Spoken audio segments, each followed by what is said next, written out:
going to call the meeting to order.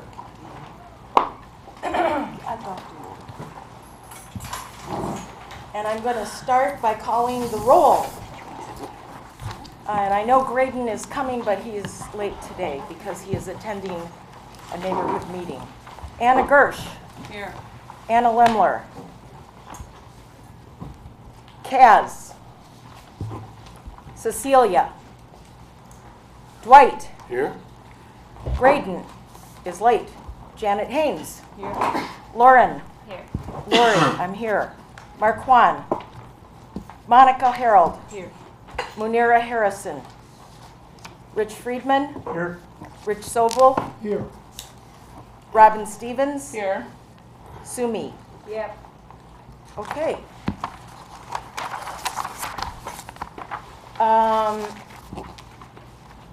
So maybe the logical first thing is actually out of order, but that is to go over the agenda packet. What you have on the front sheet is the official agenda that's posted on Legistar, and it lists for you all of the attachments that are available on Legistar. And many of those attachments are printed out in hard copy in this packet. But if you wish more information from us, you can just contact us and we will send it to you. And our email address is Police Task Force, all connected, at a2gov.org. And we appreciate hearing from you. Now, look at the handwritten numbers in the top right corner. Do not be confused by the numbers at the bottom center. Because when we refer to things tonight, I want everybody to be able to find them. And this is a composite of many documents that have already been numbered. So I renumbered them. So that's my handwriting, that 3 with the little circle. So pages 3 through 8 are the minutes of last meeting.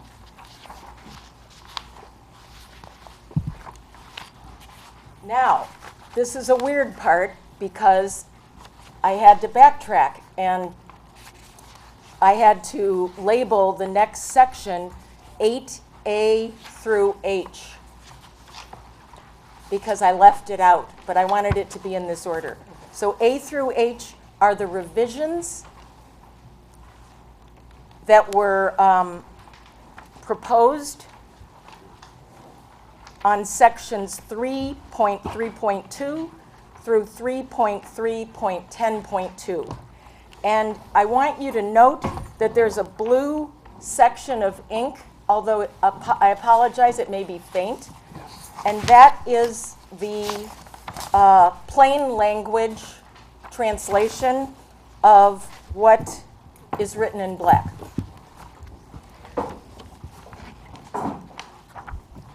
Wait a second, did I duplicate it?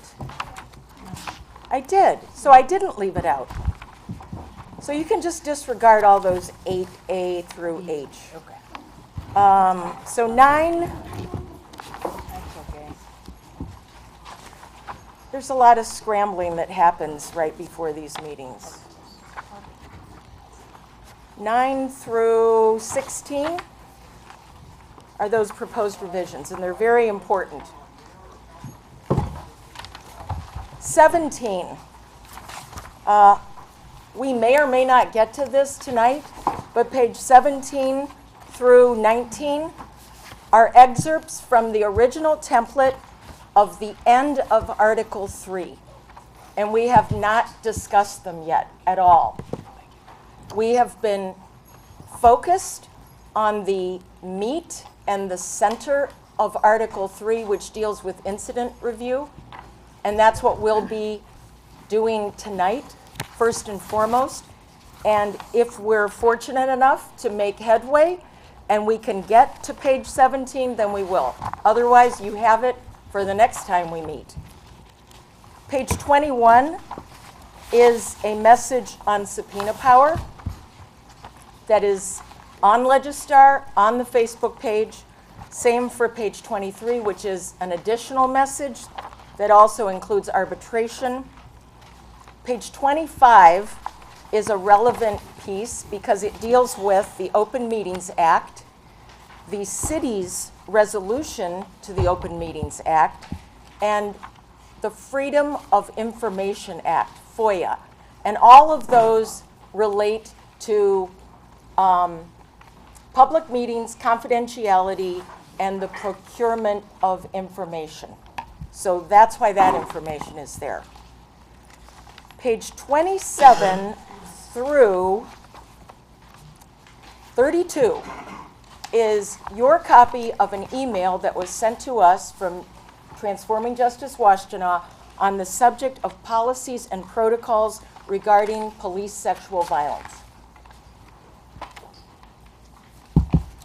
Page 33 is an addition that came to me today from task force members, more thoughts on subpoena power. And the last page I will talk about in a minute. But can I have a motion to approve the minutes from last meeting, July 12th? I need, okay, I think I heard it. Let's do it. Now, the agenda is very complicated tonight because I am responsible for inserting the possibility of a little experiment I'd like to do. So it wasn't on the original agenda that was put out on Legistar, and it's not on the agenda I sent to you on Monday, but it is related to this last sheet. So page 35, and everybody has one. You can even rip it off. It doesn't have to stay with the packet. It's the very last sheet of the agenda packet. Do you not have it, Sumi? Looks like it might have fallen.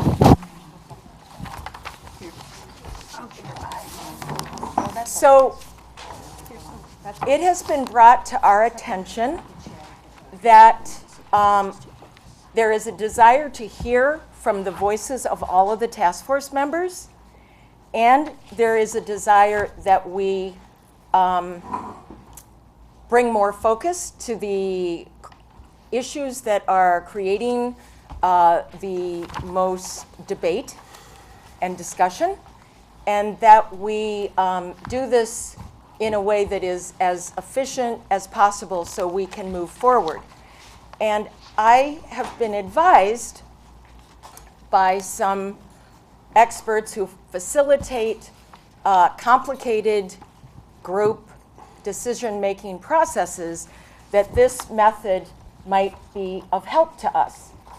So essentially, this page 35, and it has a front and a back, identifies what I felt were the 4 issues that we needed to get everyone's thoughts on. And we're going to decide as a task force if we agree with my assessment, and if we don't, which ones do we agree on, and we'll work on those. And any that we don't agree on, we'll put in a parking lot. Now, as we look at each one of those issues, and this is obviously something that everybody here at this meeting can do along with us, because we're going to keep the clock going and we're going to invite everybody to write on this sheet of paper 3 things.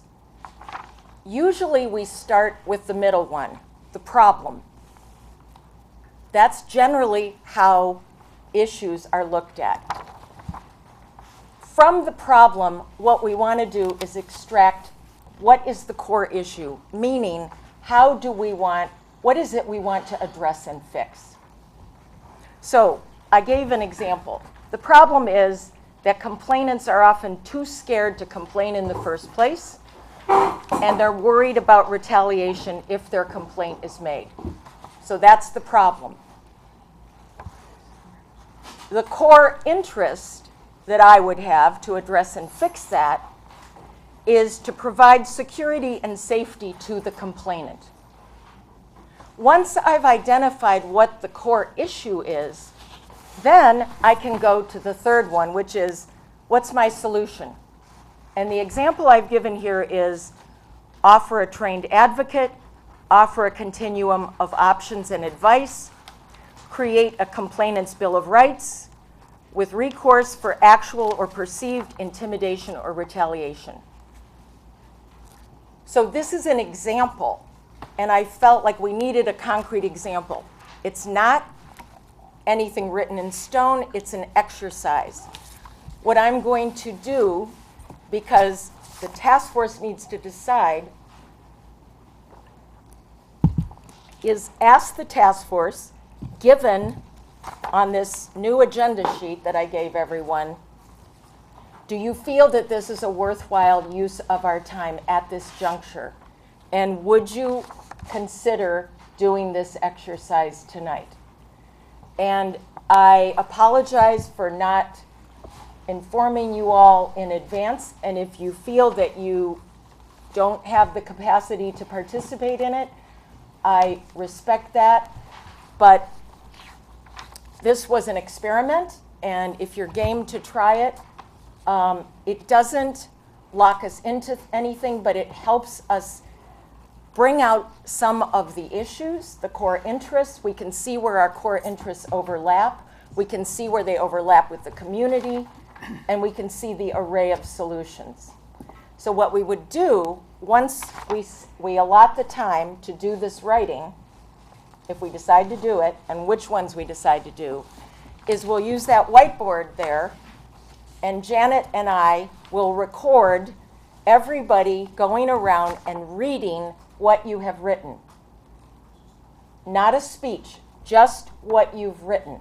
So it's very quick, but it's a tap in to where everybody is coming from.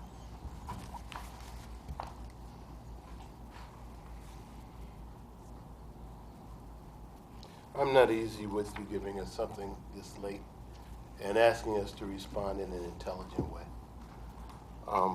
That's not the way I live my life.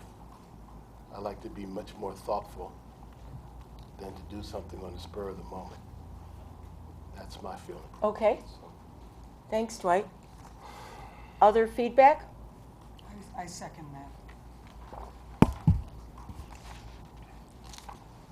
that. Is there anyone who's interested in doing it?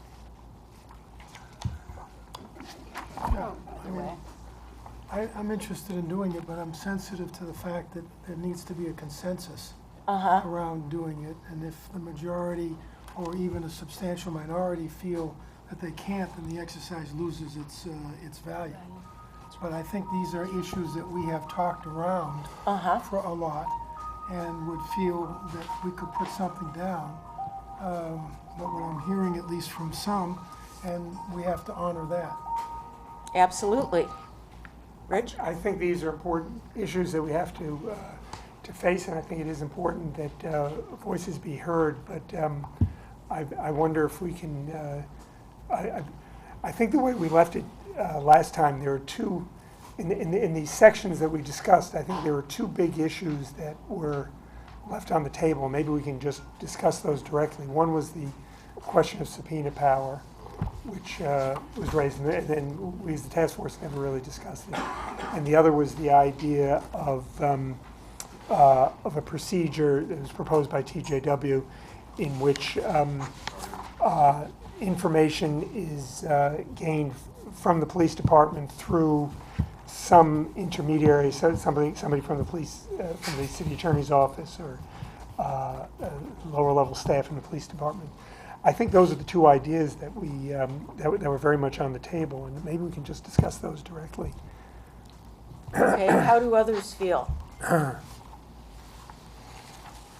like the approach of issue identification over walking through the template. I do think the issues that you've listed here are the ones that are most front and center for me, and I think I like the idea of somehow capturing voices on the task force, so, and in the community. So I'm into that part of the plan, or doing something that captures all of that, which could just be going through the issues and going around and sharing.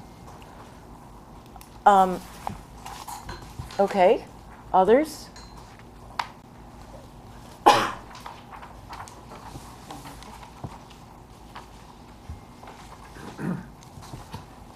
Well, Is Yeah. this something we could do and turn in, maybe and talk about it next week after, like Dwight said, we have time to think about it? there are a million possibilities.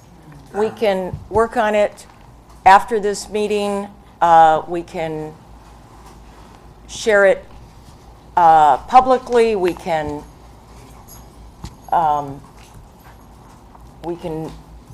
share it next week. Many possibilities. Well, I would propose that we be allowed to, like, take it home or wherever and think it through and fill it out and bring it back next week and or get it to someone during the week. I think it would be great and helpful if we could also get people from the community to put that in writing and get those to us some kind of way so that we could see what their thoughts were as well and be able to then compile something so it's not just kind of, willy-nilly. Uh-huh. That's my. So we'd all be focused on the same issues. Well, And Let me be more clear. I have an educated opinion on everything on here. Or, and to quote my granddaddy, howsomever, I want to make sure that what I write down and give to people in public has been thought through and I have not left anything out. If somebody writes me a letter, I'm going to take a week or two if there's serious material in it before I'm going to answer it. right. That's just who I am. That doesn't mean that everybody else has to follow suit, but that's just who I am.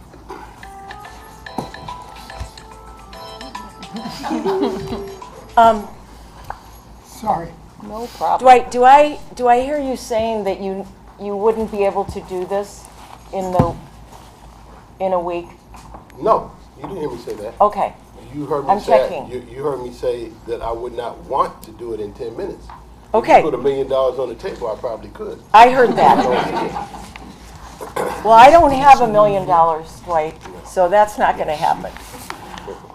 So what I've heard is that some task force members would like to spend more time on this, that some task force members feel that it's a good exercise, and they'd like to do it, on their own time, be thoughtful about it, and turn it in.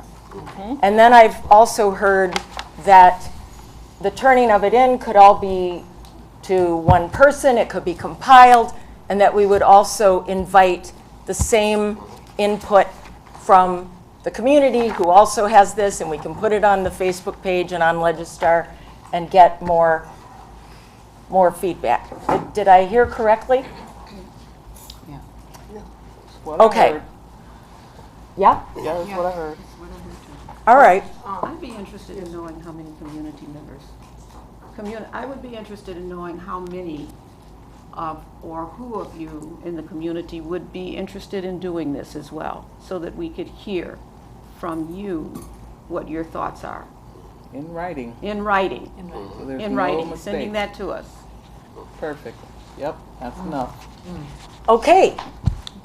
Looks good. Good. I So, would like to Rich, say something. We as the community have pretty much told you what we think.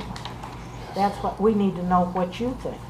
well, Shirley, would you do us the, So you don't want to hear it, you want to see it on paper. no, I want to do the Both. exercise of the problem, the core interest, how you'd like to fix it, what it is that you'd like to fix, and then what the solution is. So it's not what the problems are, because yes, we have heard those. It's what is embedded in the problem that is a core interest that you would like to address and fix. And then we can see where our core interests overlap. And we can also see the array of solutions that are out there. This is a little more refined of a request. So if you would consider doing it, I would be very appreciative. But you don't have to. Anybody, I would like the task force to do it. Is the task force willing? Yes. All right. Yes. So what about Rich's suggestion that we simply talk about those two issues as opposed to, see, we just gained 40 minutes. Going through the agenda, which was to deal with the, hold on, Sergeant, with the proposed revisions from last week. So if we're going to postpone receipt of all that, I think the exercise you've laid out goes to those two issues. So I don't know that it would make sense to discuss those two issues and then receive the other. So I'd suggest postponing discussion of those two issues and then move ahead now to 3.3.10.3 and start from there, where I think maybe we can get some traction, and then come back to those issues next time. Hey, Rich, can you speak up, please, a little bit when you're talking? I can't hear Yes, what I'm you're sorry, and I seem to be losing my voice. No, I appreciate it. Yeah, what I was saying is that given that we have this exercise that, and the material is going to come in over the next week, That would be 17. I think the two issues that we're talking about probably make sense to discuss those after we get that. Otherwise, so I'm suggesting moving ahead to the other provision. Thank Yeah, you. thank you. I'm Thank you sorry. for projecting, I understand. Yeah. So can you express that? Sure. I think that because it's such an important topic that I think we should talk about it tonight, and I think people came prepared and ready and expecting to be able to talk about it. So it just feels important to me that we talk about it, especially because we're on such a tight timeline, and it's going to be a lot This to is page discuss. Rich is referring to starting with page 17. Sergeant? Yes, I'd like to offer something quickly. I'm happy to support the creation of a Google form so that you could collect this data and you'd be able to actually read it in one space. And I also think that as a former teacher, what this might need for a broader swath of the community, including myself, is actually the appropriate scaffolding to explain the context under which this type of work is expected to be done.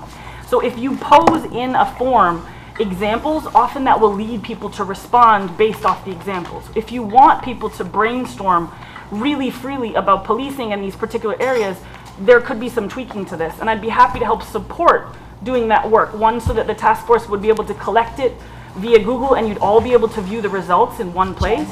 And also so that community members could use their phones, that places like the neutral zone, that we could do a little bit of outreach so that if people wanted to fill this out, it would be broadly accessible. Can we talk about that at the end of the meeting? Absolutely. Thank you.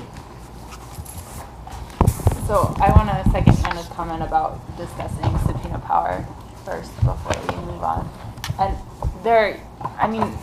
I'm looking forward to collecting a lot of these things, but as a task force member, and I think a number of people in the community as well, we have also been talking about these things and doing our research, and so the more information, the better, and that's great. But I do think that we can and should address, especially subpoena power, since that was on the agenda and being prepared for by a number of people.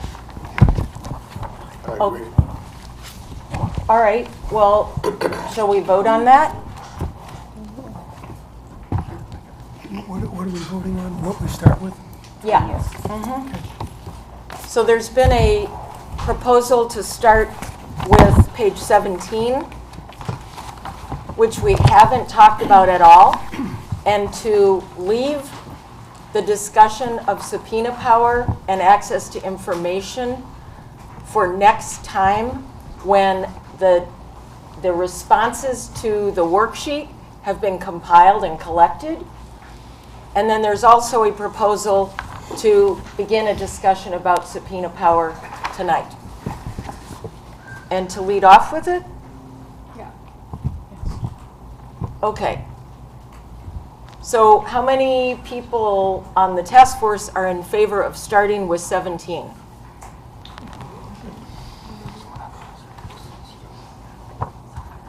And how many are in favor of starting with subpoena power discussion?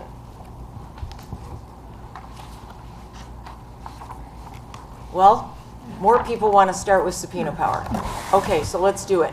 And then we can get to 17. How do you want to begin? Oh, wait a second. Anna Gersh has a statement that she would like to add. So before we begin, is it okay with everybody that we hear from Anna? Thank you. Tonight we'll be discussing aspects of the proposed ordinance that will determine the essential character of the commission. There are two fundamental directions we can go. Both directions attempt to address issues of institutionalized racism, classism, sexism, and ableism, but most notably racism, and the temptation to abuse the power that comes with a badge. Advocates for both directions believe their approach will help to address these issues in the most effective way possible. Advocates for one approach believe that to make any real and lasting change in behavior, and police behavior is really what we're all talking about here, that it is essential to change culture. To do this, this approach takes the position that it is essential to work with the police, that sufficient training and community engagement are not only important but essential features of any effective oversight commission. This approach also believes that in order to get full cooperation in this behavior change, it needs to support new learning for officers. That the driving forces behind all abuse are ignorance and fear, both of which can be addressed with knowledge and intentional support for change. Advocates for another approach believe that working with the police is not possible, that people seeking justice for wrongs done at the hands of police will never feel safe with a commission that cooperates with police, and that for a commission to have real teeth, it will also require both subpoena power and the ability to collect information about police behavior without the knowledge of police administration. I am and will continue to advocate for the first approach. I believe that vesting a volunteer body with investigatory powers, including subpoena power, creates three problems. It unnecessarily limits the type of people that may serve on the commission. It runs the risk of making the victim unnecessarily vulnerable to the kinds of problems that happen when two sets of people are seeking evidence from the same individuals, specifically inconsistencies across information and overexposure of information. And finally, and most importantly, it further estranges already marginalized and, in many cases, over policed sections of the community from the police. I believe our goal should be creative, constructive, and hopeful. I believe a teaching, learning, and growth-oriented approach is both possible and most likely to get us all where we want to be in the end. That's it. Thank you. Well, that was a good introduction. Okay, how do we want to do this? Do we want to just popcorn whoever's ready to speak? I'll lead off. You'll lead off. Okay, Dick, lead off. You're talking about popcorn. Popcorn. You like popcorn. I know that. I do like popcorn. I ask myself the question, why are we having this discussion about subpoena power as opposed to anything else? And it seems pretty clear to me that based on our listening sessions, based on the feedback from many members of the community, that the use of subpoena power flows from a lack of trust and a lack of transparency that's perceived by many in the police department. And because we can't trust them, and because they're not transparent, we want a tool to get information that we feel that they don't ordinarily will give us. So a subpoena is something that is a tool to get information. I think that if we had no doubt that anything that we asked for, we would get, this discussion of subpoena power wouldn't be necessary. But it flows from that, and I think everybody around the commission understands that historically there have not been good relations that way. The reason that I'm opposed to subpoena power falls into several categories. First, we have to get the subpoena power from the city council. It is not clear to me legally whether the city council has the authority to give us subpoena power. I am not aware of the city council ever utilizing it themselves, but the fact that they don't use the tool doesn't mean it doesn't exist. So first, I have legal doubts as to whether or not what we're asking for they can give us. Secondly, I think that if we got it, the first time that it's used, and keep in mind, we're using subpoena power against someone, an organization, an individual, or a union that decides they don't want to give us information that we've asked for, and therefore we want to force them to give it to us, which is what a subpoena is. There is no doubt in my mind that the first time subpoena power is used, it will be challenged in court. There's no question in my mind. First of all, it's the first time it's been raised in this community. The law around this is not clear at all. The person who's being forced to give it has a right to go to court to challenge it, and they will. So it will either be the union, the city, the police union, an individual officer, the Ann Arbor City Council, or the manager, or whoever it is that's being forced to give us that. That means we'll be a year and a half away from moving on any investigation for which we've asked to force the city to give us information. I don't think that's a good way to start, myself. On the other hand, I do recognize the need to get information, and I do recognize that at some point there may be differences of opinion. We say we're entitled to it. The commission says we're entitled to it, and whoever is supposed to give it to us says, no, you're not. The collective bargaining agreement prohibits it, the statute prohibits it, and we have an honest difference of opinion. The question is, how do we resolve that dispute? Subpoena power is one way. The second way is, because of my background, is the first thing you do is you start talking with people. Why is it that you need it, and why is it that you won't give it to us? You sort of talk to people in the beginning. That doesn't work out. Next, you need some help of a professional. We call it a mediator. All mediators deal with disputes. All disputes start for the same reason. The other side is being unreasonable. Every dispute. I don't care if it's personal, I don't care if it's Russia, I don't care if it's North Korea, or this. Each side feels the other party is being unreasonable. A mediator is trained to help people reach a solution that will solve the problem. Mediation breaks down.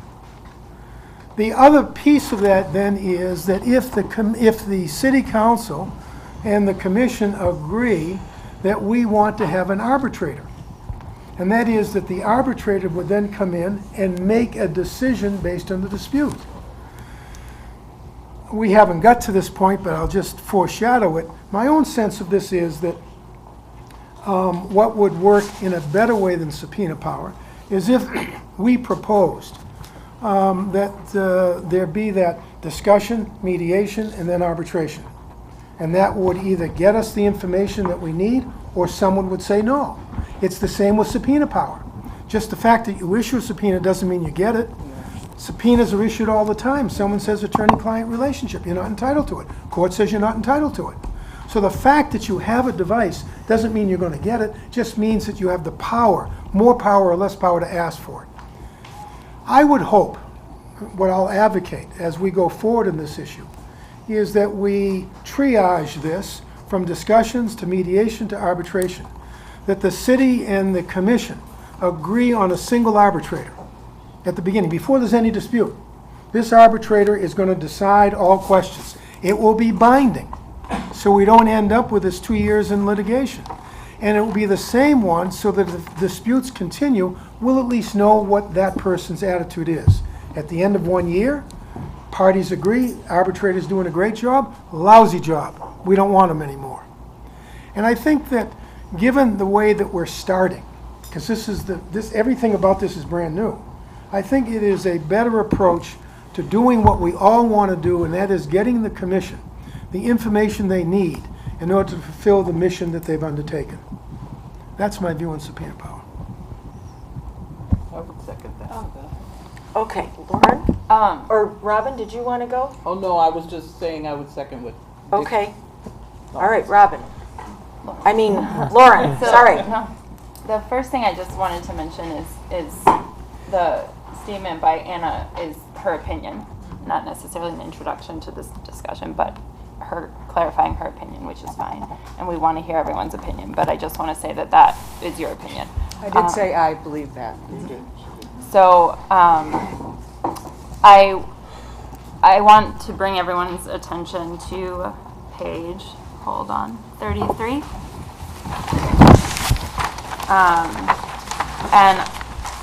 This was written by a number of task force members together, arguing for the reason for subpoena power,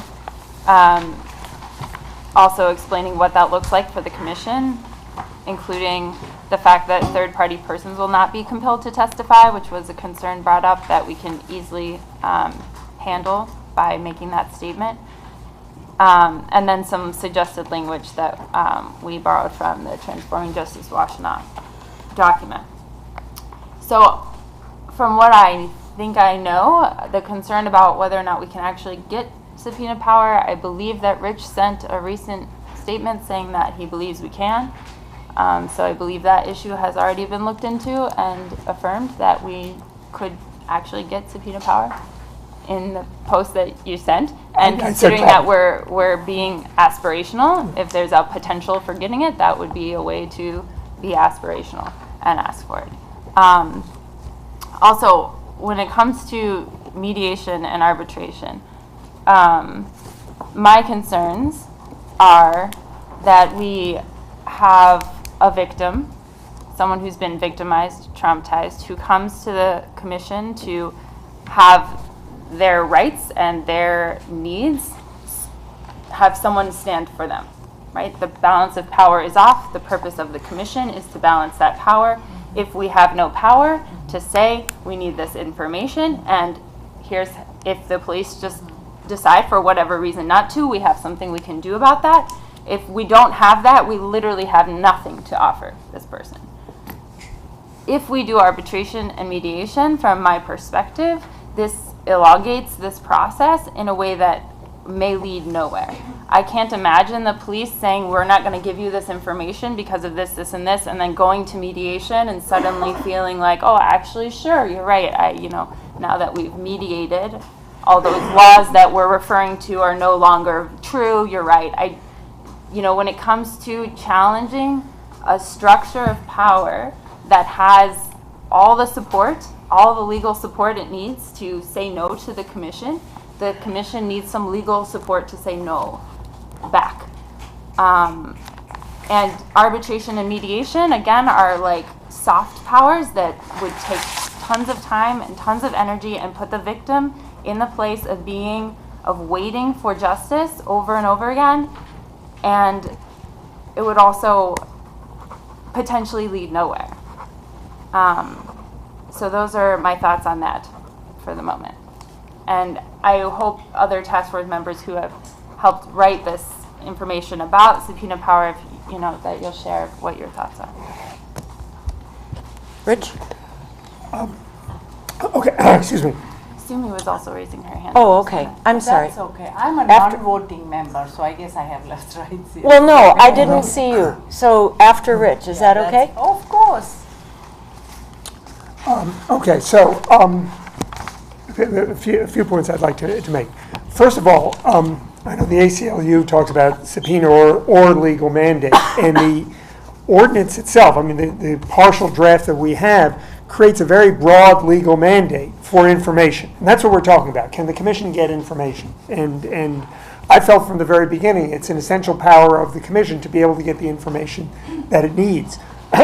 Unlike most governing documents of these oversight bodies, this draft says, in very broad terms, that the police will give over all information relating to the matter, unless it's legally precluded. That's very broad, and that in itself is a legal mandate. And what if they don't? What if they just say no? Okay, and I'll get to that. That's the whole point. I get it. I appreciate We're saying you have to give us the information. Yeah. Got it. And then if they don't, but what I'm saying is that this discussion. is law. Assuming it gets accepted by the city, it's law that tells the city what it has to do. And so I think I don't think we should operate on the assumption that usually They're not going to. And And it also says that if they decide not to, they can just tell us why. Wait, Lauren, Sorry. let Rich finish, and then, I'm going to get there. And let me just say, I mean, because I do from time to time refer to my own experience on and chairing a committee that had similar responsibilities. We didn't have subpoena power. We didn't have anything like what's stated in the ordinance. But as the Human Rights Commission has said, what really matters is developing the relationship between the oversight body and the commission, which is appointed. Based on what evidence? Which is appointed Anna Stress. Sergeant, please. And we never had trouble getting the information we needed. Okay, now, granted, there could be times where the city says, we don't think. There will be times, for sure. Okay, maybe. Whatever, there may be times. All right, so then let's say the ordinance grants the subpoena power. Okay, so first thing is, as Dick says, first time around, there's a fight that probably goes up to the state Supreme Court as to whether the commission can be granted the subpoena power. Now, after some looking, I thought, gee, I think probably it can. I said probably. The city attorney takes a different view. They'll fight about it. Okay, that's the general question. But then, even beyond the general question, let's say the commission wins on that, and it's established that the grant of subpoena power to it is okay. As Dick says, we've got a city that says, no, we don't want to give it, so the subpoena doesn't enforce itself. It's going to have to be enforced in court. And in other words, just issuing the subpoena doesn't make it happen. It's going to have to be enforced in court. My sense would be that the court is probably going to lean in favor of the police, and it would take a long time. Long time, be very, very expensive. And frankly, I mean, there's an oddity if you have a dispute between two agencies of the city, and the commission is an agency of the city, to say, oh, well, the way we're going to resolve this dispute between two agencies of the city is run to court. Well, no, it's possible for the city itself to create a mechanism that would resolve it much more simply and much more quickly. And arbitration can be very quick. It would be much quicker than trying to enforce the subpoena. And for that matter, an arbitration provision can be broader. It can deal with any kind of dispute over the application of the statute. One other point. The page 33 talks about compelling the subject officer and says the Fifth Amendment protection against self. Where is it, Rich? Can you point it out? Oh, at the very bottom of page 33. It says that any compelled testimony may not be used against an officer in a criminal proceeding. The commission can't, by itself, grant immunity, okay? And therefore it couldn't compel the officer by subpoena to testify if the officer has a Fifth Amendment interest. To grant immunity when there's a subpoena, you got to apply to court.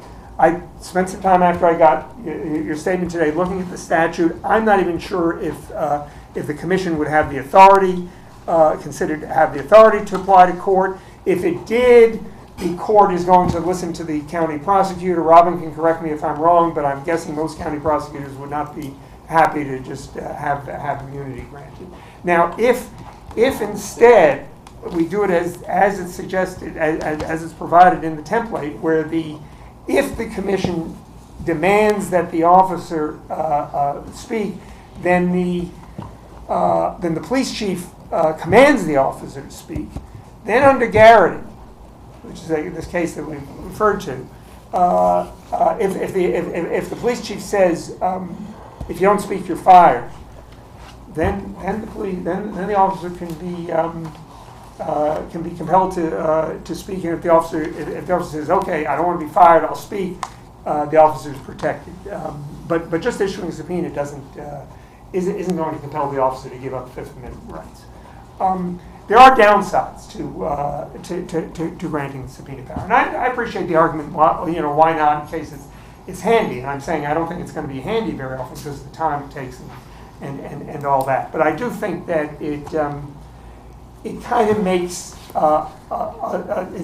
it's easy pickings for city council to look at and say, look at that. I think it's going to diminish the political viability of the whole thing. And also, I'll associate myself with Anna's remarks that I think it just starts the whole thing off on the wrong footing with the assumption that the city's going to violate the law.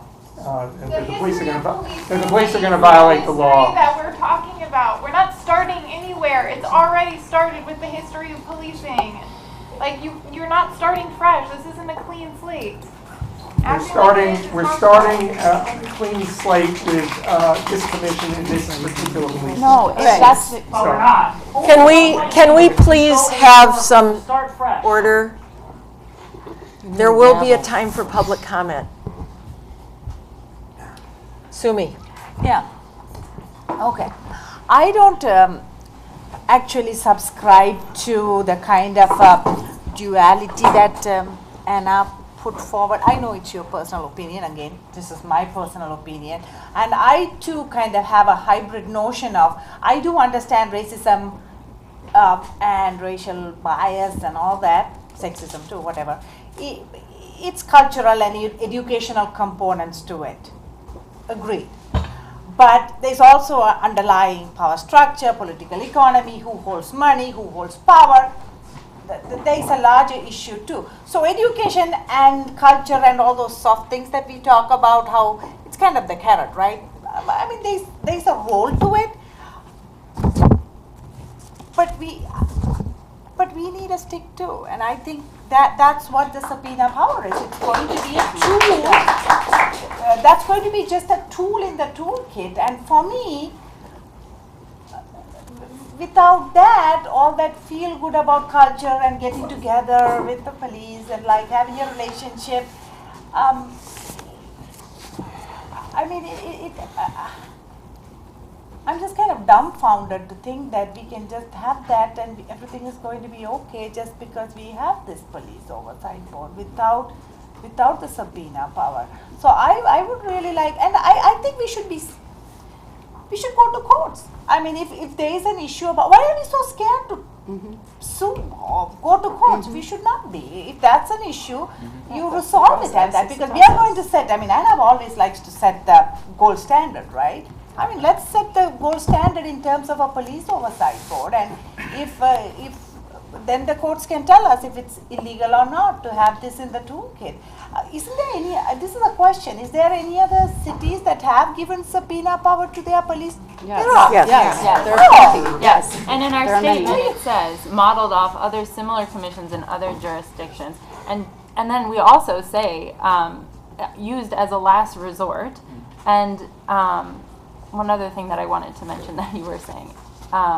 And we hope and assume that the AAPD will work with the Commission in regards to providing requested information. But in the case that this does not happen, the Commission needs a way to get the information to do its work. Absolutely. I see that. I look at it as a last resort. Yes. It's not like, I don't want it to be adversarial, but there are situations, if there is adversarial, because this is about establishing justice, right? Yes. It's not to make everybody feel good about it and, you know, kind of, it's not that. Sometimes people's rights are really violated and humiliated and sometimes killed. So I think we need to see that there are all these gradations of things, that this feel-good kind of educational, cultural enlightenment can only go far. So that's my humble. Lori, may I say? Yeah. Yep. Mark Juan. Hi, everyone. Again, my name is Mark Juan. I don't speak much, so I'll just remind you of my name. My position is, very simple on this. Any human system which is unchecked, you're going to see a gross amount of abuse and corruption, and the police department is no different.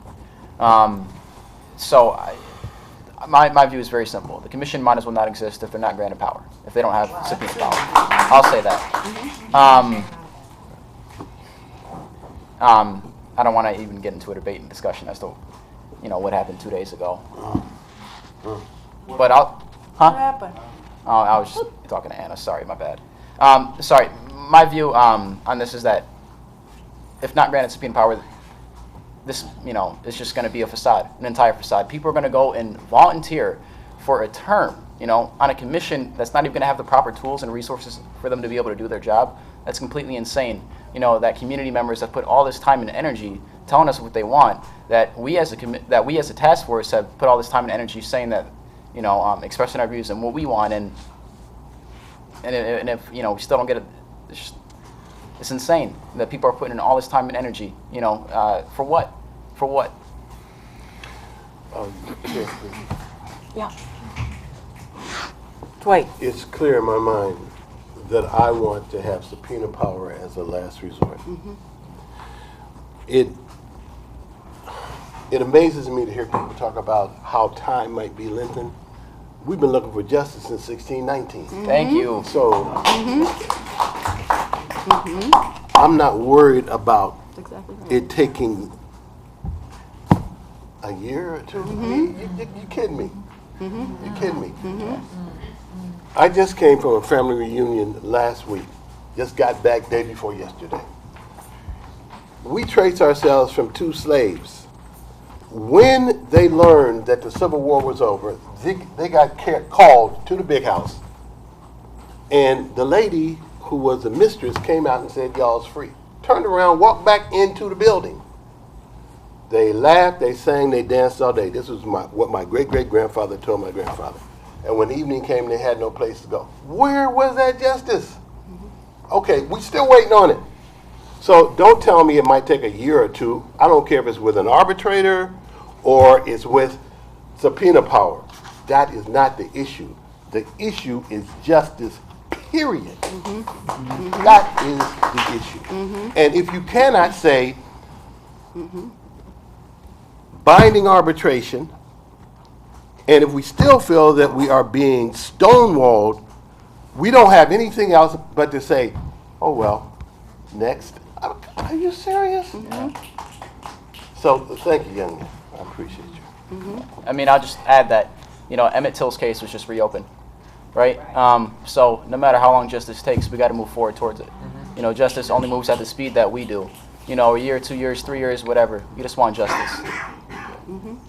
And it's better to have that power and not have to use it. Amen. Than be put in a position where we could have used that power and we look helpless to the community and we just look as, like Marquand was saying, we just look like a facade. And so, yeah, I agree totally.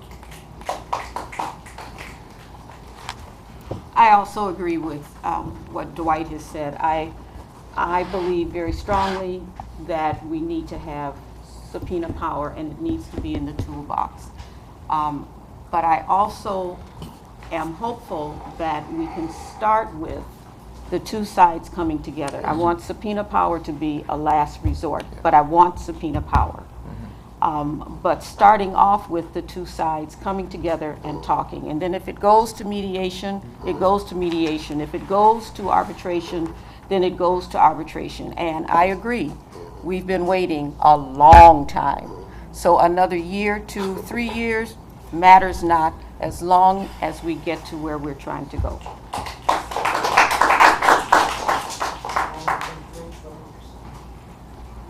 Great, I want to echo that, and I really thank you, Dwight, for sharing your feelings and thoughts. And also just highlight that we are talking about systems and institutions. We're not talking about one-on-one interpersonal dynamics. We're not talking about a little conflict that can necessarily be resolved among two people. These are our processes and policies and procedures. And many of those, right, my professional job is looking at that with a racial equity lens. And so when we're talking about power, we need to make sure that the commission has some form of power, and this would give it that power. It may never have to be used, right? It is not a threat. It is not adversarial to have this conversation or to want it. It may never have to be used. And I think that we can remember that, right? This is not about us coming up all fueled with whatever people are worried about. This is about ensuring that the commission is able to do right by the person that was harmed. That's all it is. Well stated. Can I ask a question and ask people on both sides of the table to address it? What I want to know from each side is, say you go to mediation, arbitration, and at the end, nothing. Then what? Well, first, in going to arbitration is very similar to going to court. Well, I know what arbitration is, but I'm saying It's done. The arbitrator says you're entitled to the documents, done. okay. But if they say they don't say you're entitled to the If document, either the arbitrator says, let them finish. if either the arbitrator says you're not entitled to it, or the court says you're not entitled to it, done. Okay. Now, those who say, let's get a subpoena power. You get the subpoena, and the subpoena is not, the court doesn't agree to give you the subpoena, or for whatever the reason, it doesn't work. Then what? That's what I want to hear from all of you who are saying, let's get subpoena, because that's what's going to solve. Then it's done. We've used our best tool. We've used all of our tools. Okay, so either way, you use the best tool that you have in your arsenal to address it, and if you get to the end and you don't get the result you want, it's done. It's done. And we abide by that. You don't have any choice unless you go to revolution, and that is not what we're arguing about. You don't have any choice. I just want to say that everybody wants to talk. Everybody wants to talk things out, right? This isn't about Well, we want to do things. I'm a Quaker. I don't believe in any form of violence. I want everything to be peaceful. Howsoever, Granddaddy again, you have to be able to go from point A at least to B. And if all we can do is just stop at one place and we don't have any more support, why not have as much support as we can? I mean, why would we want to say? Well, I want to have. I know you. I'm arguing with you. I'm not saying you. I was just trying to clarify what I was asking. But why would we say let's have less support in this system? I mean, like in this system, we want to have less support. I'm just asking the question because as I sit and I listen to both sides of the argument, I'm trying to see how each side feels like their side is the one that's going to give the solution for the complainant. Well, in this sense, that in going to arbitration, you're getting a result. In going to court, you're getting a result, and you're bound by both. So in that sense, if the issue is how best can the commission get information that a third party, the city, doesn't want to give it, there is subpoena power and there's arbitration. Both will give you an answer. The reason that I am not in favor of subpoena power is because of the legal problems that I'm talking about. Is that I don't believe that it's worth the fight because you get the same result through arbitration, which is much more of a collective, leading up to it is much more of a collective process. But if it doesn't work out talking together, mediating, you get a judge. At the end, they call him an arbitrator. And I don't know anybody that can say that the arbitration process at the end doesn't get you the information that you want, or you can't get it. I mean, there's no superiority. You get a blind judge. I don't mean a blind, but you get a judge through the draw, and maybe conservative, maybe liberal. We don't know who that judge is. Maybe they give you the relief, maybe they don't. So the fact that there's subpoena power doesn't in and of itself mean that you're going to be vindicated. Hopefully, we would be. Hopefully, in arbitration, you would be. Arbitration is quicker, it's cheaper, and it gets the result faster. We can do it. It's not either or. Yeah, it Well, says it is. here in our Okay. document here. It says All right. It's a tool. to be all used. tools. Where does it say? As a last resort after other avenues have been tried. And when I sent this email to Rich and Lori today, I said we would define what that means as a task force. What are the other avenues that have to be tried before going to the subpoena power? So again, not necessarily one or the other. Let me tell you the why. other thing I want to mention real fast is that okay, this is a question. In arbitration, okay, if we go to court for a subpoena, the commission gets a lawyer, yes, to defend its point. Maybe. Versus the other lawyer defending the city's point. Okay, so arbitration wouldn't be like that. The commission would defend their point, the city police would defend their point, and the arbitrator would decide, right? in the case of taking it to court for a subpoena, that means the commission has a lawyer arguing its point. Is that true? No. No. The Okay. question of a lawyer is, first of all, that discussion we haven't had yet, whether we're going to fight for independent counsel. Right now, the city attorney represents all commissions and all boards.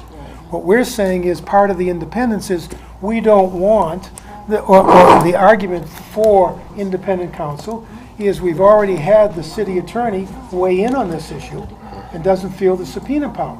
So if we're going to be independent, we need a budget that would allow us to hire a lawyer either for arbitration or for So you can have a lawyer argue the case for the commission either in arbitration or subpoena? Yes. Okay, thank you for clarifying. Can you appeal an arbitration result? You can, I mean, you can, but it's very, very difficult.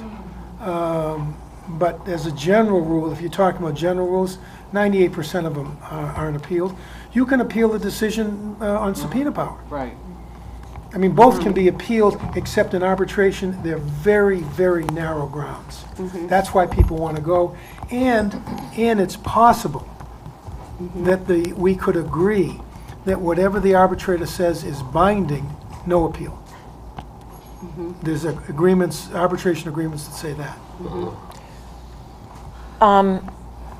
Dick, I responded to Joey incorrectly because I was asked if, based on the messages that are in the packet, if anyone could be appointed as an arbitrator.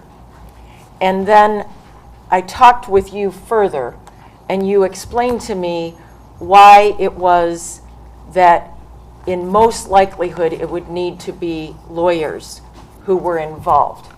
Can you elaborate on that just a little? The answer to the question is that both parties have to agree on the arbitrator. And that's what happens in all arbitrations, whether it's big, little, or however contentious it is.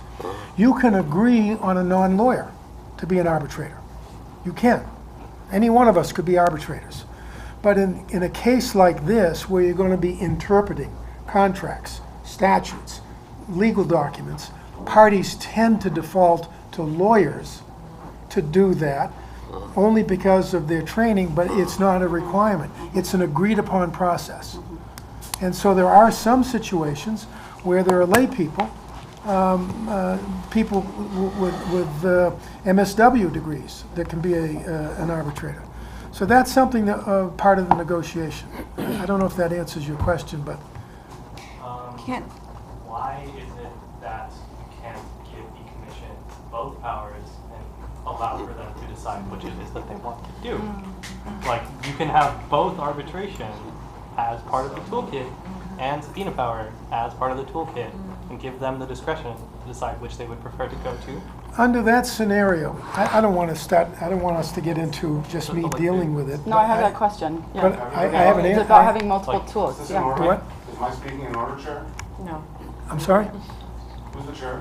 No, but let me just, this is the last time I'll talk on this subject. If you go to arbitration, there's no subpoena power that can be used after that. There's nothing to subpoena. The case is over. It's been resolved. So people have been talking about it like a triage. You talk, mediation, arbitration, subpoena power if we need it. Now, you can use subpoena power in the course of the arbitration. That's possible. Yeah. That would be through the attorneys if you have Yes. attorneys. Sorry, will you say that last sentence? Will you just repeat what you just said, the last sentence? It is possible to utilize subpoena power during the arbitration, but for the reasons that I've articulated before, I think it would be disruptive because the arbitrator is going to get us the information that he or she needs to make a decision, and we're going to urge the arbitrator to get that decision. I mean, But perhaps there'd be a if I had to give you an example, because I think it will be the more common example. We want a document or data or something that the police department has that we think we should have as the commission in order to make recommendations on A, B, or C. And we're engaged in that, and we have discussions, and we say we need this, they say no. We have mediation, they say no. And now you either go subpoena route, or you go arbitration route. If you go subpoena route, and I understand the fact that another year and a half may not make a difference as to whether or not that tool can be used at all during that period. And I would suggest that in the beginning, this is going to be a serious blow to the commission developing its own reputation for transparency and effectiveness, because we'll be tied up in the courts, as opposed to going to arbitration and getting an answer to the question, whether we're entitled to it or not. And so I've said it 2 or 3 times, and I understand most people disagree with that, and I get it. Okay, Dick, can I ask you for a simple answer to his question? So you're saying you can't have subpoena power and arbitration? You can have both. You can have both, yes. But because subpoena power would always be used before the arbitration. Okay. Or during, you said. Or before, during, Yeah. but not after. Right. Yeah. Okay. Okay, are there other? Just briefly, it seems to me the appeal of the subpoena is that you get a court order compelling the production. I mean, that's it, and if you hope to get the court order, you have to win there, and it might take a long time, and I appreciate that. Okay, if it takes a while for the commission to get established, another year or two, okay, but if we're talking about in a particular case, it's going to take a year or two for that complaint to be resolved. I think that might be a significant matter. I mean, I think if it was felt that arbitration, even though it's quicker and cheaper and doesn't raise all the legal issues, is not sufficient somehow. I mean, how does it fail? What does it not have that subpoena does? The only thing is it doesn't involve a court. I mean, you could provide that if need be, the commission could sue to enforce the arbitration order. I mean, that gives everything the subpoena does. But it seems to me it makes it much quicker. So I mean, nobody here is objecting to the idea of full information. Nobody's even objecting to the idea of having some means of compulsion, of pushing the point if the city says no. It's just a question of whether that's the right tool. I think it kind of gets in the way. Can I ask just what compels the police department to participate, to actively engage in the arbitration process? This way, it's very important. We now come up with a proposed ordinance. Arbitration, subpoena, independent counsel, budget, or whatever it is we do. We got to get that passed. Once it's passed, those powers can be enforced.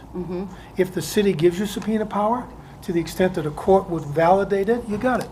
Arbitration doesn't need court approval because 2 parties are agreeing to do it. And once they agree to do it, it's binding. It's enforceable. It's a right that the commission has. And what's that agreeing mean? What do you mean exactly when you say that? They would pass the ordinance that says that the city will participate in this arbitration process. Got it. And we would propose a process. Yeah. And can that process be time-bound, and can it be It can be anything the parties agree to. I mean, in the end, we've got a serious negotiating problem with the city. It's as I've said a dozen times in these meetings, this is in essence a political issue. And it is. It's fundamentally a political, you got it here politically.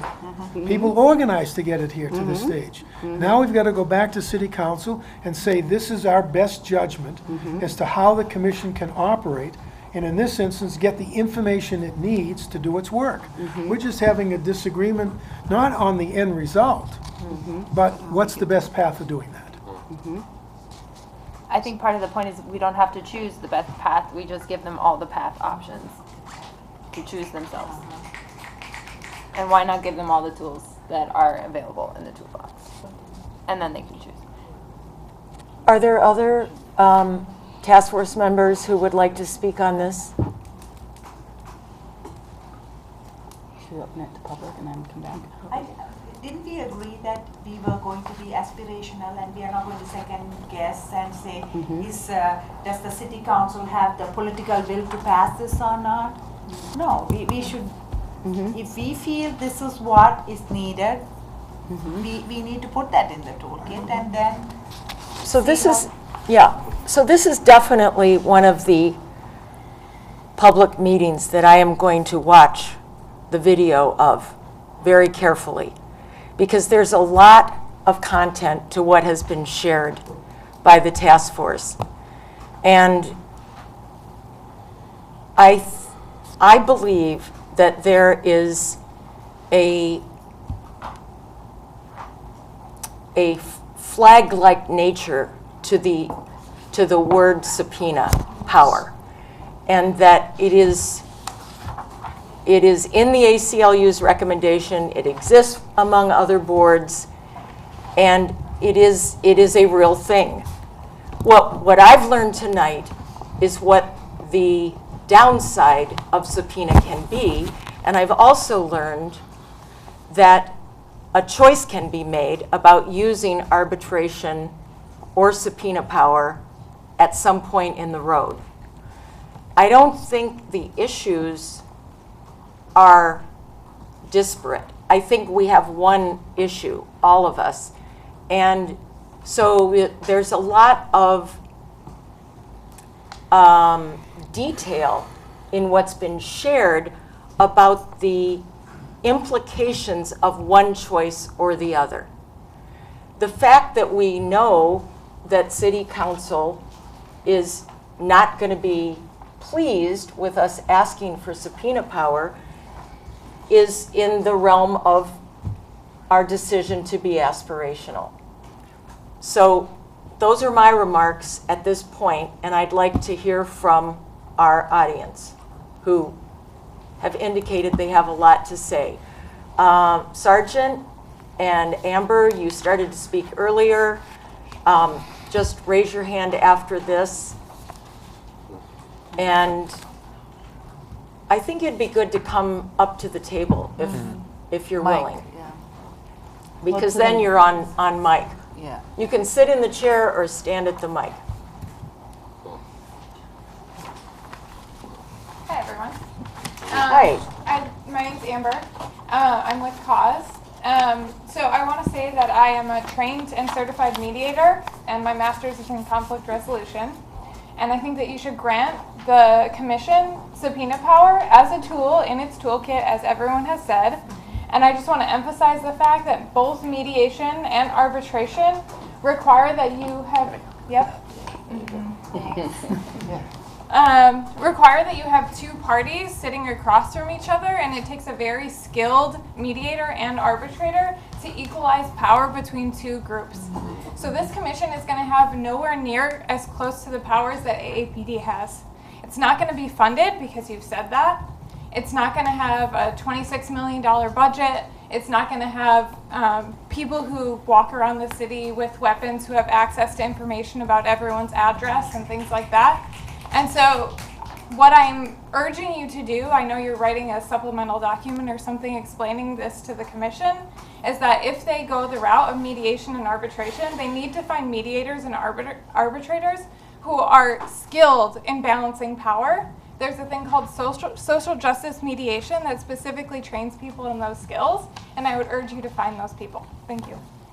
Thank you.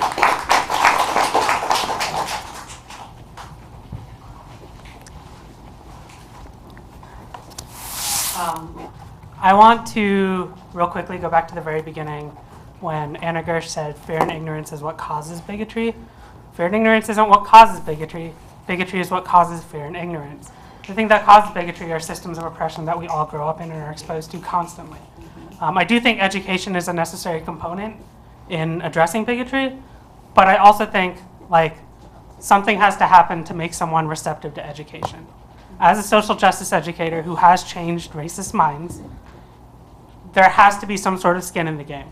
If they don't have skin in the game, they're not going to be receptive to education. Nobody just wakes up and the sun shines the right way and then they decide, I want to learn about trans people. That just doesn't happen. So the question to me is, how do we get police as an institution to have skin in the game such that they want to be receptive to education or change or redistributing power or things like that? And I think that's the question we're trying to answer tonight.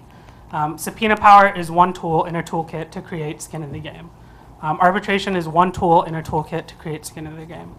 I think instead of talking about whether or not one tool should be in the toolbox or out of the toolbox, we should be talking about how do we create the most comprehensive toolbox possible such that police have skin in the game. I also want to recommend adding a tool to the conversation, and that tool is firing cops.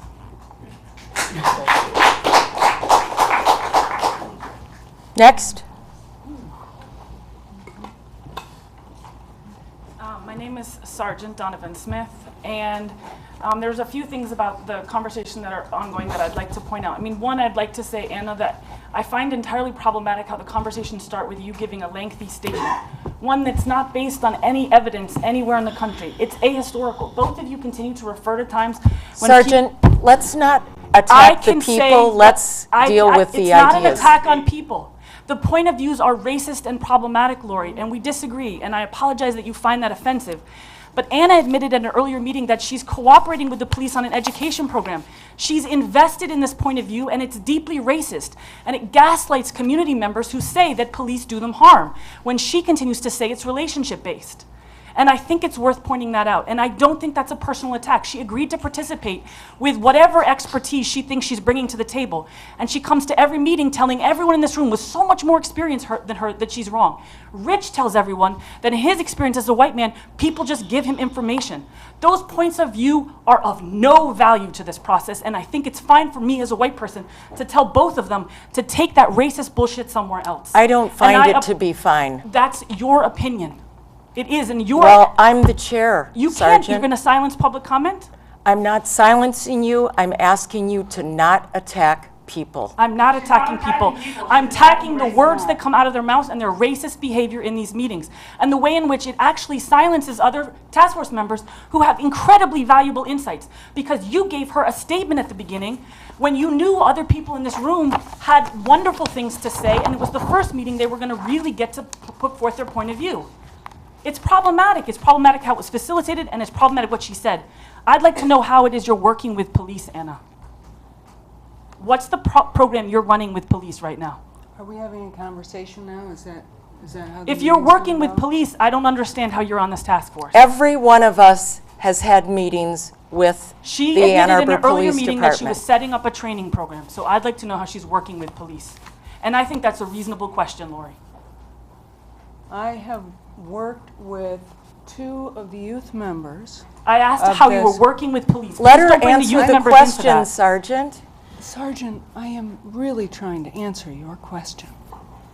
Don't talk to me like that. Tell me how you're working with police. That's a straightforward question. I didn't ask you to bring in youth members. I asked you to say how you're working with police. That's how I'm working with them. I'm supporting youth members in sharing their experiences via a training program. We have been invited to do it. The youth members have discussed it here at these meetings also. So the example I like to point out asked, tonight- no. Lori, am I allowed to finish my thought? I asked Lori if I could make this statement. I recognize I'm in the minority of this task force, believing that training is effective. So why did you get a privileged point of view at the beginning of the meeting and a long I statement? just said I asked if I could have it. And why did you want that? To make other people feel disempowered? Why would you take that time? That was absolutely not my goal. that wasn't my goal. So I'd like to move on. As a task force member, I did not feel that I was disempowered. I wanted to hear what she said. Okay. Okay? I'm really, I have to say this, Sergeant. I appreciate the words that you have to say. Mm-hmm.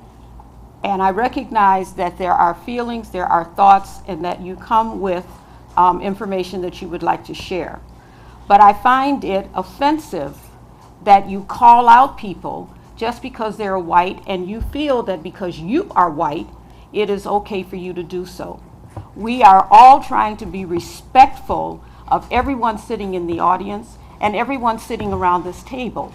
And we ask, and we require that you show us the same kind of respect. She asked to speak, and none of us, or at least I'm speaking for myself, I don't object to her speaking. I wanted to hear what she had to say, and it did not disempower me. So do not stand there and assume that it did to me and everybody else sitting around this table. Now, if you have something that you would like to share with us, then share it.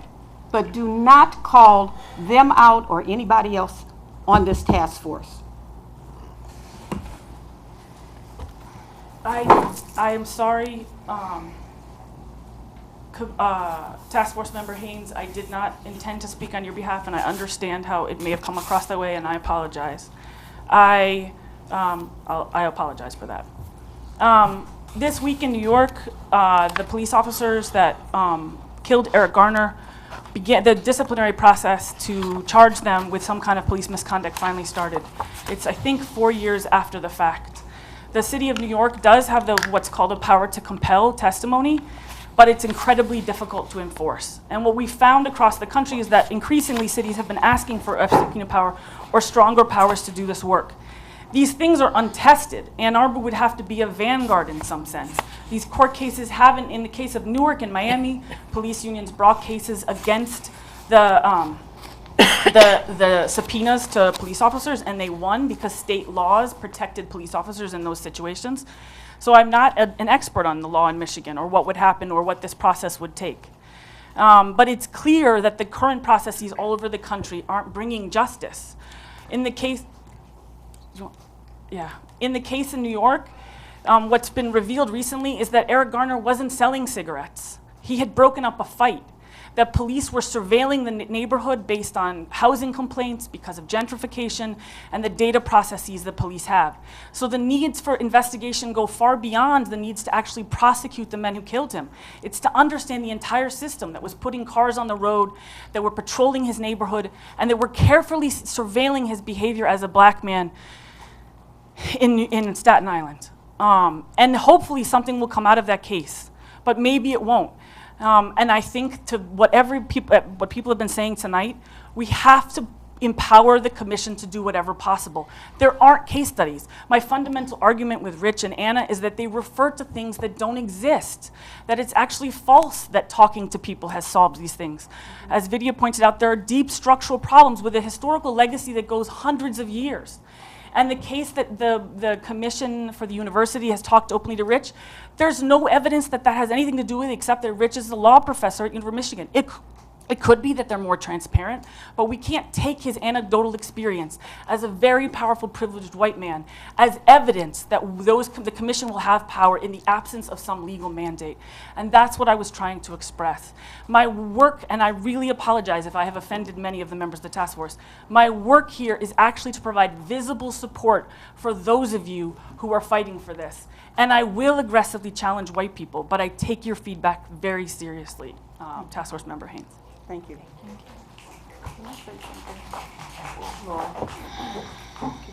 Yeah, would you hold on? No, let her go. Okay, after Sharman, then Robin. I just want to break down what I've heard some people saying tonight on a more personal level. Something Marquand said in the beginning really caught my attention and shifted my way of looking at this and helped me realize what a white lens I've been looking through, because I've really been listening more deeply to the legal presentations, because I do want this to have weight.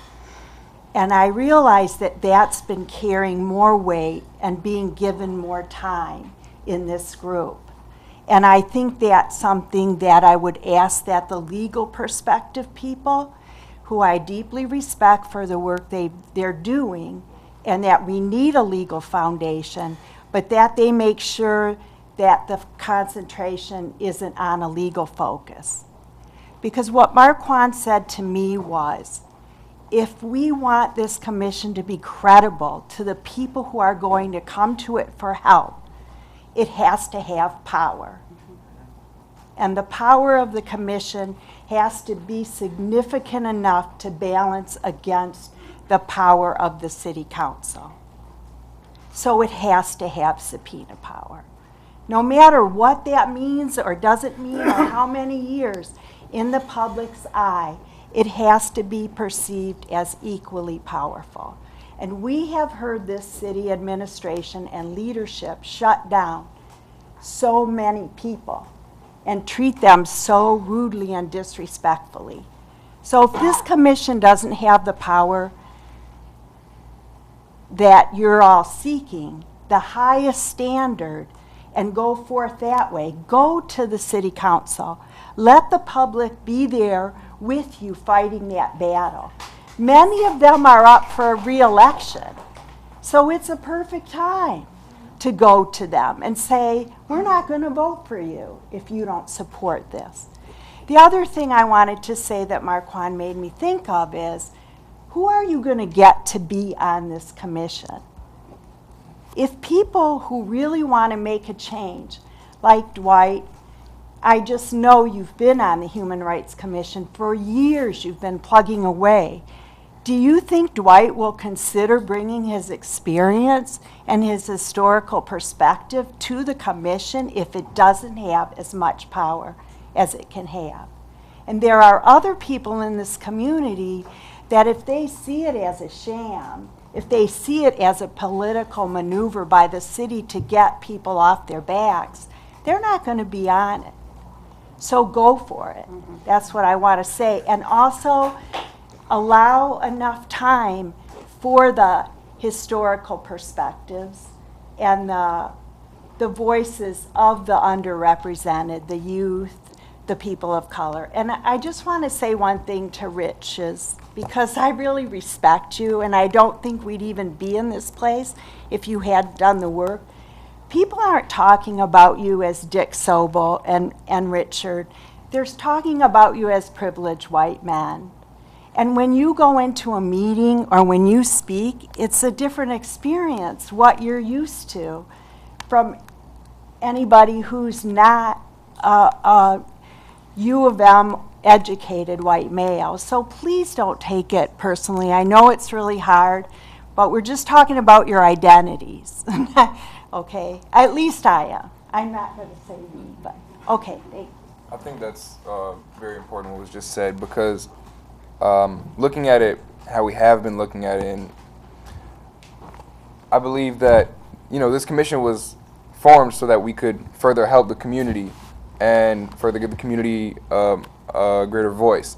And so in trying to appeal to the city, we're turning our attention away from the community, where we could be doing both.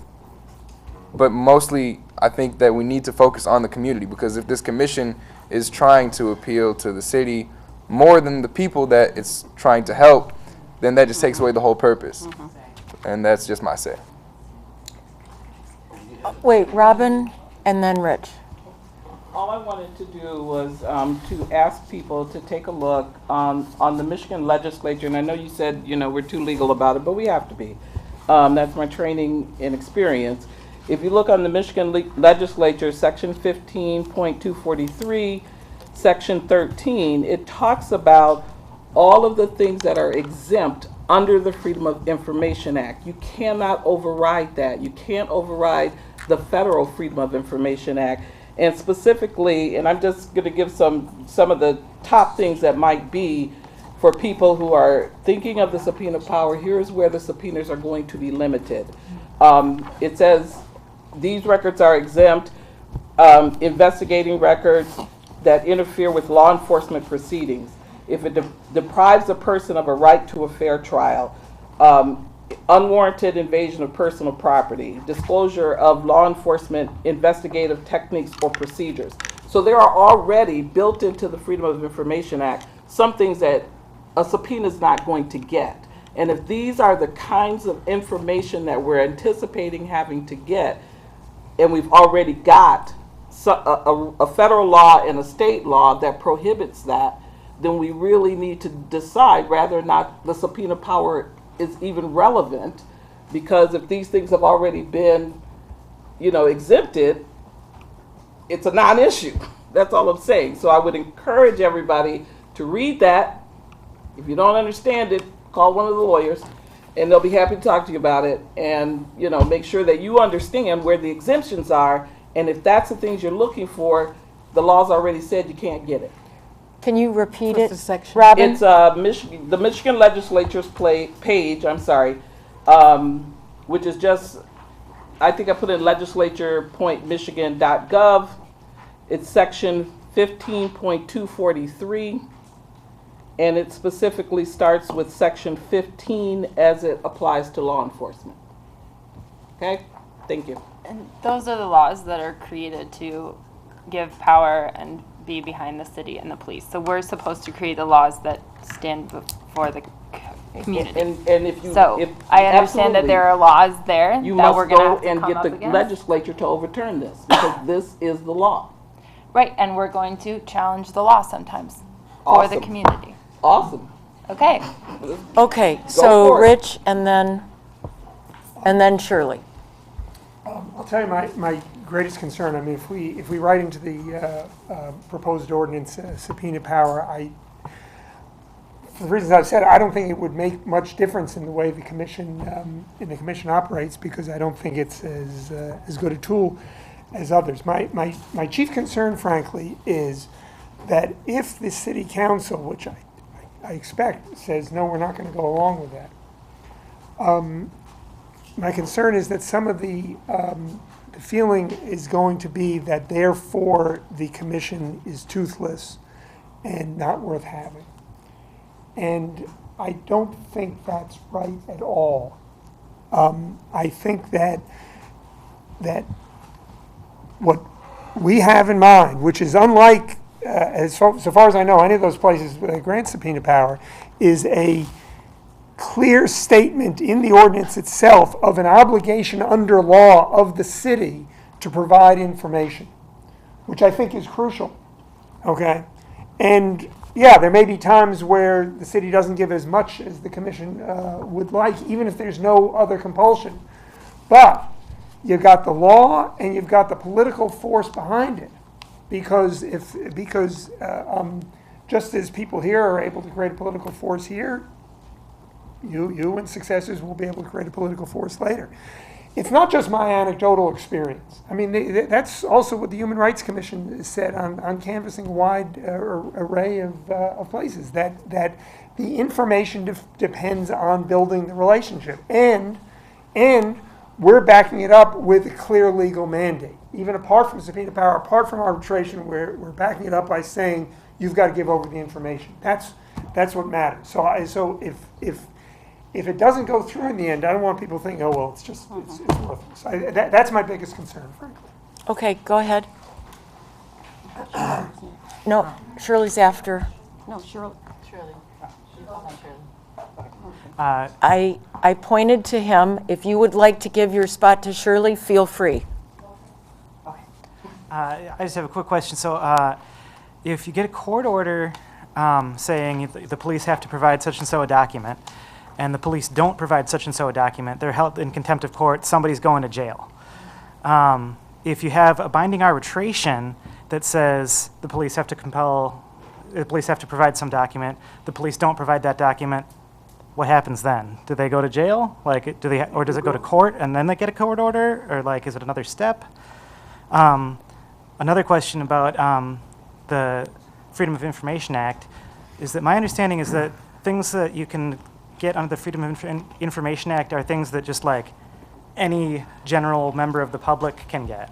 And that I would think that wouldn't necessarily be what applies here, because we're talking about a commission of the city with special powers beyond what an ordinary citizen has. So that's my two questions. I can answer the one. This section is specific exemptions things that can be withheld under the Freedom of Information Act. From the general public, but not necessarily from. From anybody. It applies to all of us. Not it doesn't exempt a city. Like just because you're a city, you don't have to abide by federal Freedom of Information Act rules or state Freedom of Information Act rules. It's across the board. The city is not exempt, or a city body is not exempt. So the city doesn't have any powers to get any information that any member of the public can't get? They do have the power, but they also have the same restrictions. Yes. And what about the other question? Is there someone? The short answer to the other question is if an arbitrator issues an award and says the commission wants the policy regarding the use of deadly force. We need that because there's an incident and we want to know against what policy was the officer's actions judged. And the city says, we're not going to give it to you because we've asked, they won't give it to us. Arbitrator says, give it, they're entitled to it. And now under your scenario, they say no. Once the arbitrator issues its opinion, it can be enforced by any court and would be. Then the court then says, and the court has a range of ways it can force that to be done. Yeah, so that's the specific answer. But in response to, I'm sorry, Lori, I wasn't Go ahead, recognized. and then Shirley. In response to Monica's question about what happens if they don't comply with the subpoena, I thought I heard that side of the room, and I could have been wrong, say, then it's over. Is that what you said, or no? Would it then proceed into court to get that contempt and, you know, whatever sanctions the court felt were necessary? I thought I heard you say it was over, but I could be wrong. Oh, you're asking a question. Yes, I'm asking a question because If the subpoena, if the commission has the authority to issue a subpoena in certain areas. And Dick, I'm sorry, I love you. I'm not talking to you. I'm talking to these people over here. Oh, I apologize. Because I thought I heard Anna say. Yeah, I echoed what Dick said. Yeah. So, and he's a, Okay, trained no, attorney, I'm so I sorry. just thought he could go ahead and answer. So then the commission, just so my position is clear, I'm not one way or the other. I'm still figuring it out. And I'm listening to everybody so that I can make a determination. But when Monica asked if arbitration came up with a rule or a ruling and everybody had agreed to that, everyone said yes, it would be over. And then she asked if they didn't comply with the subpoena, what would be your next steps? What would you envision to be the next steps? And logically, the next step is, if you want to enforce the subpoena, is you have to go to a judge and get them to enforce the subpoena. Meaning there'd have to be a hearing, sections, evidence taken, all of that. So I thought I heard you all respond that your vision was that it would end, that would be it. Is that before court or after court? I thought the question was if you go through the process. So we were saying that if you go through the process of arbitration, the result is then, that's the final result, right? And same for the subpoena process. So going through court, if they don't respond, then someone's going to file something in the court to say to the court, hey, we gave them a subpoena, they didn't answer. So then the city attorney's got to represent whoever. The commission has to get an attorney to represent them, blah, blah, blah, blah, blah. Okay, I need to know that. Is that what you understood or no? Okay, that's what I didn't think so. Shirley.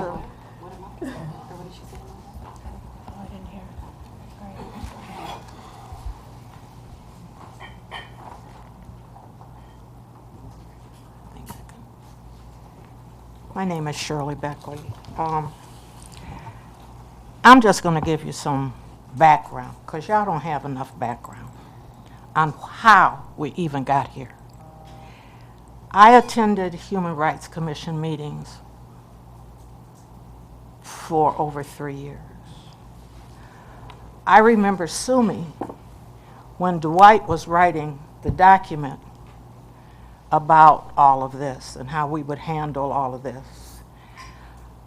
Sumi asked at a meeting if she could see the document. And the commission told her no, she couldn't, because the city attorney and the city manager hadn't finished going through it, and neither had they. Now, she's a city commissioner, and she couldn't get the document. We couldn't get it. She couldn't get it.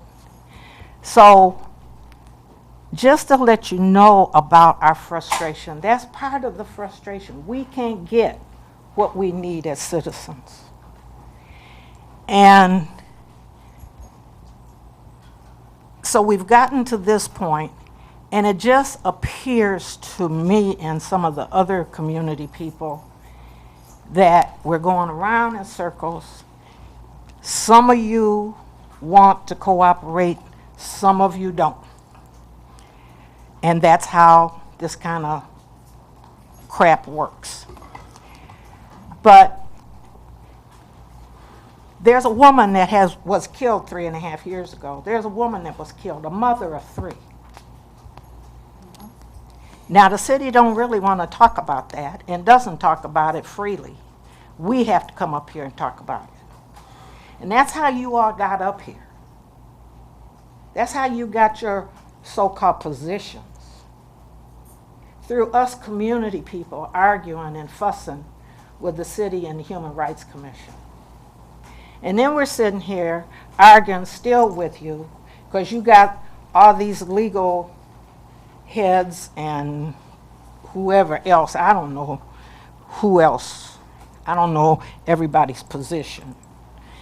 But I certainly was thinking that because we had 3 attorneys up here, that you all would fight and find a way to get around the law, because that's what you do when you go and represent other people that pay you big money.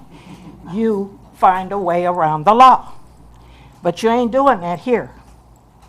You're finding a way to make us understand that we can only go so far with this commission. And for you, Rich, if the commission isn't going to have any power, no, I'm not going to ask any of my friends to be on this commission, because it ain't going to be about shit. It's not going to have any power. It's not going to be able to represent the people that we're here supposedly representing. And those people aren't you. Those people aren't Lauren. Those people aren't Lori. They're not Dick. They're not Anna, or this Anna, or this man here. Greater. It's not about you white people. It's how we get treated. I had to call the police last night to help my son. 6 damn cops came to my house. 6 to help him. Not to arrest him, but to help him. In my house. Most of them knocked, but some of them didn't. They just came in my house. Now, I allowed that because I didn't want anything to happen to my son. My son is sick and needed help. I'm tired of coming to these meetings trying to get you white folks and some of you black folks to understand what we're up against. We've been fighting for a long time.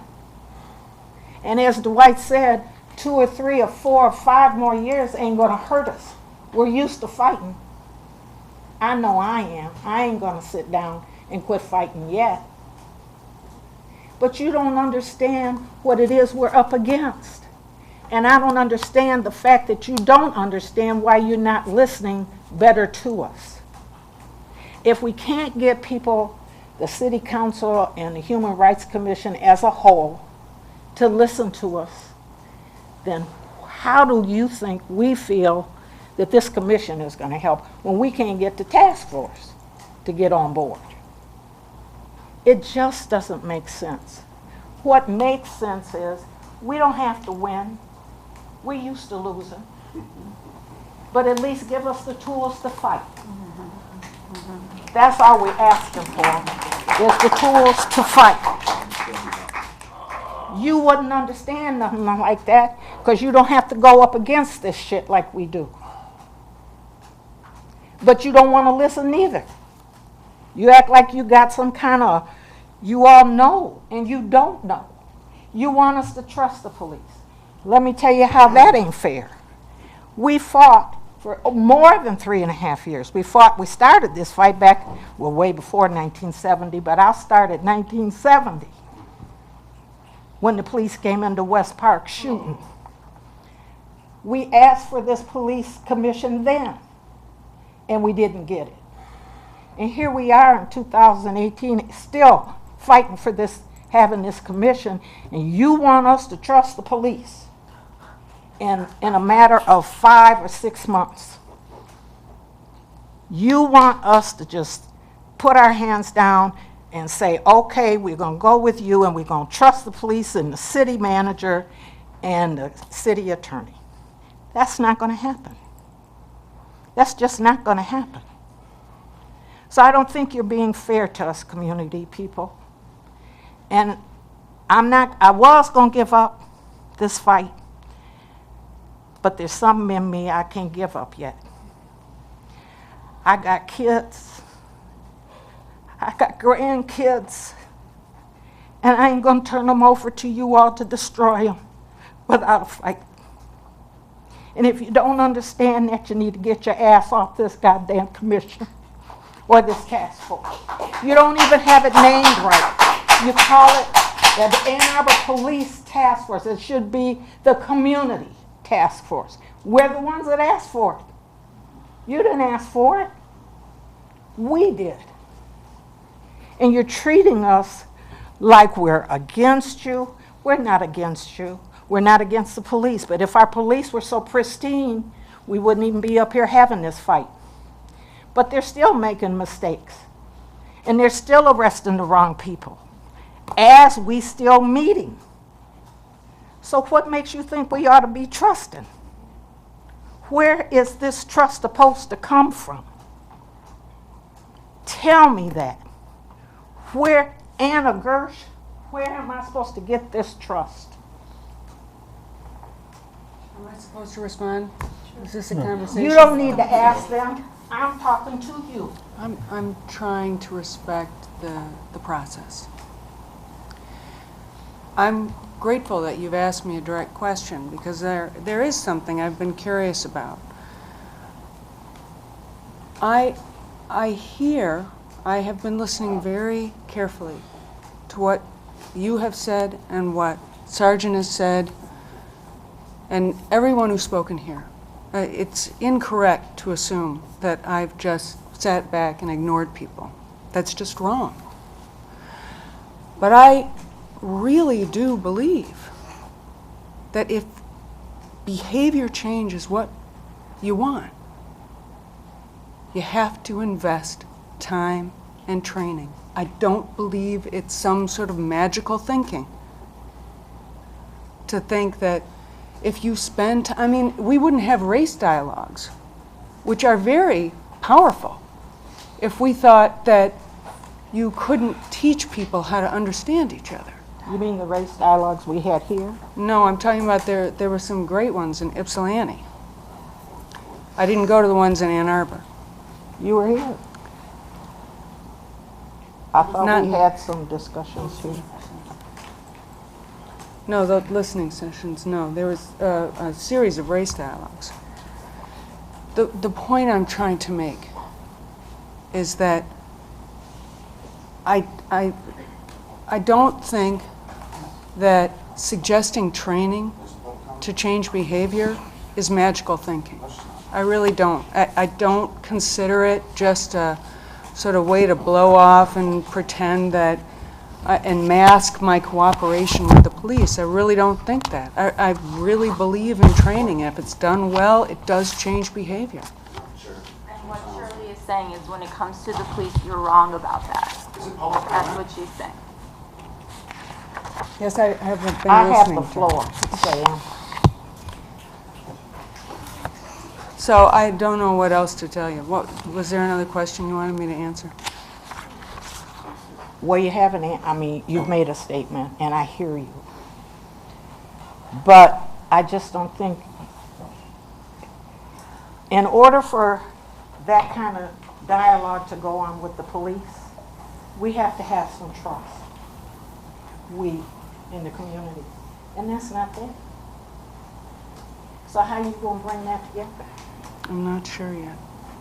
So Shirley, are you saying that the strength of the commission and the ability of it to respond to complaints is a place where trust can begin to be built?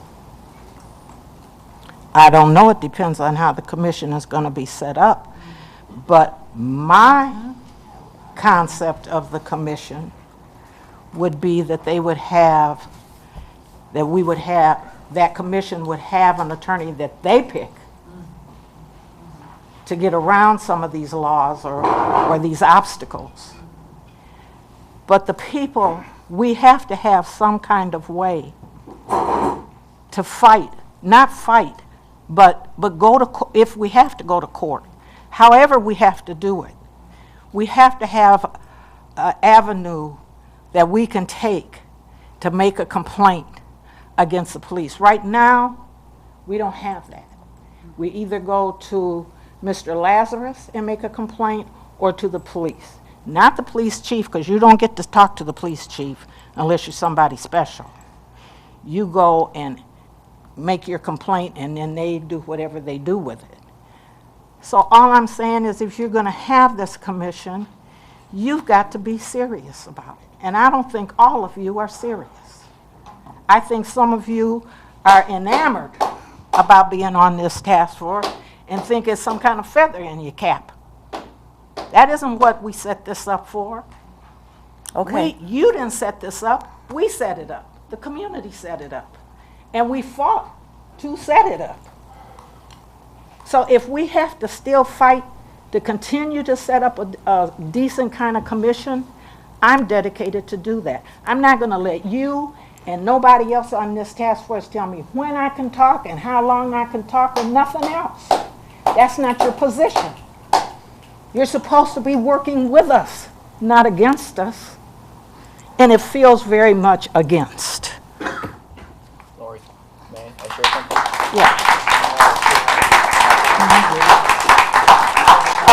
Marquand, then Kaz, then you can speak.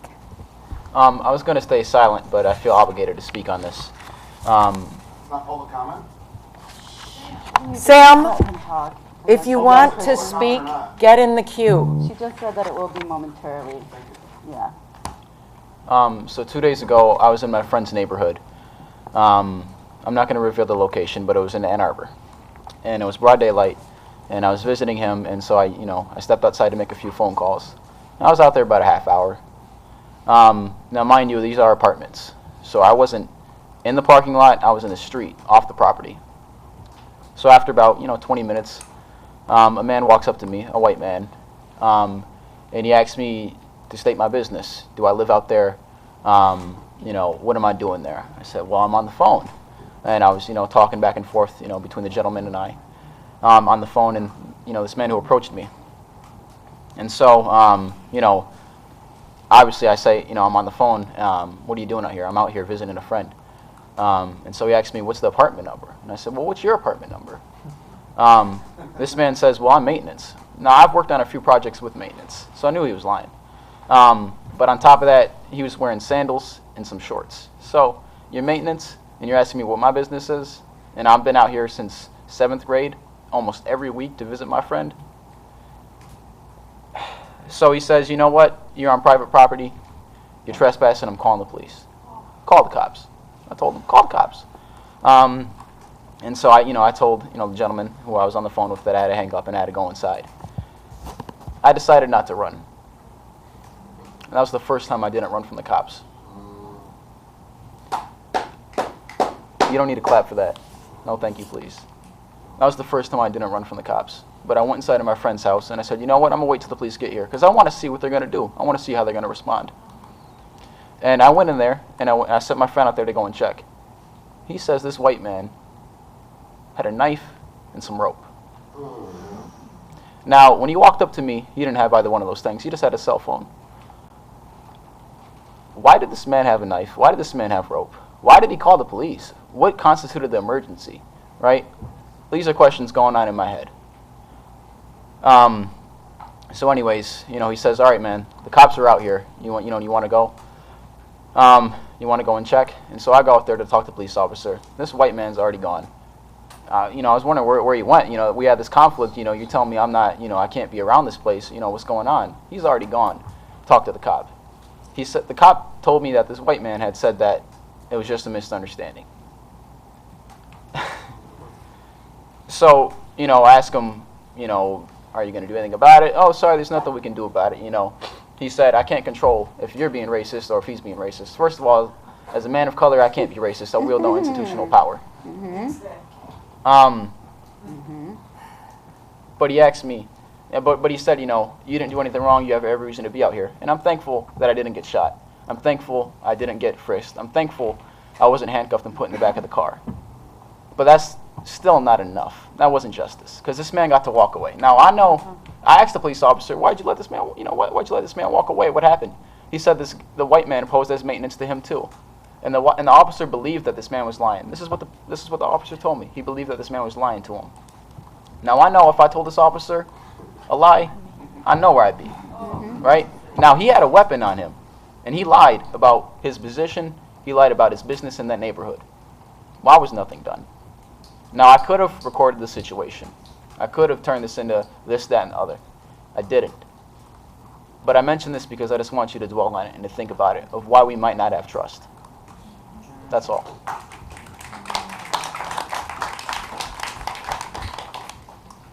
So I'd like to reflect on Shirley's comment that in 1970 there was an unsuccessful push to have this commission. And now this year we are starting to form this commission. And so I'd like to use that as an example of the push for subpoena power, that even if we are unsuccessful now, we can push later and may be successful in the future. It's not a question of, oh, they might turn it down. Well, they might turn it down, but we can still push for it. Just as in 1970 there was that push for the commission, it was unsuccessful. There was more pushing, and we have a commission now. So I'd like to use that as a basis, an example of how to proceed forward with the subpoena power issue. Thank you. Do you want to speak? And then after, you can. Hi, my name is Jim McIntosh, and I just have a question. We're trying to talk, I hear everybody talking about the issue is how do you make a commission the most effective that it can be in the city of Ann Arbor? And we seem to, or at least what I hear is whether we put subpoena power in the basket or out of the basket, that's everything there is, and we can just go home. But it seems to me, as I listen to people, that maybe the more important issue is to have independent counsel. And having gone through a mediation once where we spent weeks and weeks trying to find independent counsel in New York City to try and go up against large banks, it's finding independent counsel, as in somebody that doesn't do work for the city of Ann Arbor, is not an easy thing necessarily. So that's where I see making this commission work, is they have to have the resources and they have to have the wherewithal to find independent attorneys to represent the commission. Because if we don't have that, whether you have subpoena power or not, I think makes no difference. So that's all I have. Do you want to respond to that, and then do you want to speak after that? If it's public comment, the public should speak, not let you speak. Sam, there's a gentleman behind you, and you can speak after him. Rich, go ahead. Well, I just want to say, I mean, every member of the task force knows that from the very beginning, I've emphasized the importance of independent counsel. And I think that it's critical. And the mayor knows, and everybody in city administration with whom we've spoken. I think that is critical. That's based on not only my own anecdotal experience, but also the experience of many cities throughout the nation. I think it's what really an essential element to give a commission like this power. Go ahead. My name's Matt. I want to talk about this issue of trust, and thank you, Shirley. You kind of motivated me to get up here, so thank you. I want to talk about Kelly Renee Thomas. Kelly and I were sweethearts for 6.5 years. The most compassionate person I ever met. Unfortunately, Kelly also suffered a really bad chemical addiction. And so I moved here in December of 2015, and I thought, okay, I finally have a job that has insurance. I got her on my insurance and thought, now's the time I can really get her help. And as is common with addicts, she ended up staying with a group of fellow addicts so that she could feel free to drink. And I knew that there was a lot of really bad things going on there, including that she was being physically abused. I went to the police, and as she's on my insurance, if you go in there, you're going to find a reason to pink slip her. I mean, she had busted her foot on a crack pipe. I mean, there were reasons to pink slip her. And then I could get her into detox, or it would get her into detox, and then I could get her into rehab with my insurance. The officer looked at me and said, "Buddy, leave her, and in 5 years, you'll thank me for it." I felt, because I wanted to call him a lot of things, but you can't do that. And I will say that it was like somebody gave me a photograph of my privilege at that moment. What I want to emphasize is that this happened multiple times in Ann Arbor. In 2016, I just remember this one story because of just the sheer idiocy of the comment. The last time Kelly was denied help by the police, 6 days later, her body was found on the corner of Packard and Main in the apartments. Whatever certificate will say she died of alcohol poisoning, she died of a lot more than that. Towards the issue of trust, one thing I will never trust a badge again in my life. Not because in Ann Arbor, in Toledo, the police told me that women like Kelly are bitches. In Bowling Green, Ohio, I was told, "Buddy, there's other fish in the sea," and there's just so many of these stories. As you proceed, try to prevent people like me. I am angry, and I'm going to stay angry. And I fear the day I get pulled over because I tend to have a heavy foot, and I tend to have a big mouth. And I have to imagine I'm not the only one in Ann Arbor. And so I will never trust. And so if you want to build dialogue, and I have no intention for dialogue, actually by having a stick, that may actually be an impetus for dialogue. It was pointed out to me that it is after 9 o'clock. If people are willing to stay longer, we can hear from more people. Shall we agree to stay for 5 minutes, 10 minutes? What? No, it's 9:15. Okay, we'll stay till 9:15. All right, so Sam?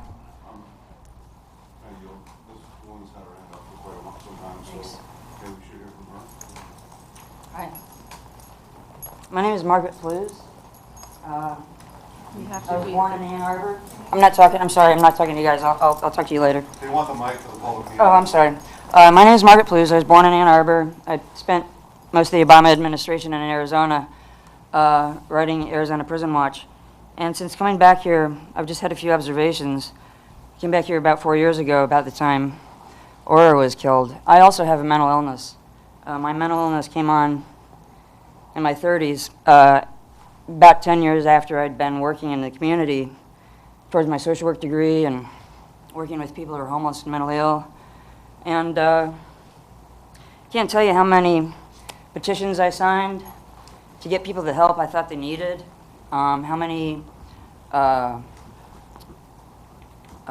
times I enlisted the assistance of police to try and keep things calm at the shelter. Not keep things calm, get somebody out of the shelter who's dangerous or scary. And how I so understand the whole mindset, you know, of like, I mean, this is Ann Arbor. Ann Arbor's like a different world from the rest of the world, we think. Only it's not. It's only a different world from the rest of the world if you've got the protection of race and class and education and all those things that you need to protect yourself from the police who are there to control deviance. And so I came actually because I need to meet people here because I almost went back to Arizona because I thought I was going to need heart surgery, and I almost went back to Arizona because I feel safer there. Not because it's saying it's safer there, but because all my people are there. Ann Arbor knows me as like I walked away from the School of Social Work and told them where to go. And Arizona knows me as an artist and an activist, and if I was picked up, they'd be like, you know, free Marcia Powell. That's not me. The woman who died in an outdoor cell. Anyway, what I wanted to say really is that, like, this is really interesting, but Shirley. Oh, God bless you. The whole continuum is like so much more than just the police force, right? Because you got a sick son. And the whole continuum of violence and state oppression is like so much more vast than just what the police do and holding them accountable. And what the people have been doing here, because that's what I've been trying to tune into, is what the people have been doing here with the task force stuff. I mean, this bullshit. It's government. What the people have been doing here is really amazing and so essential. And I just seen so many task force type stuff, and you know, keep it up. But I think what we really need to be doing is building infrastructure.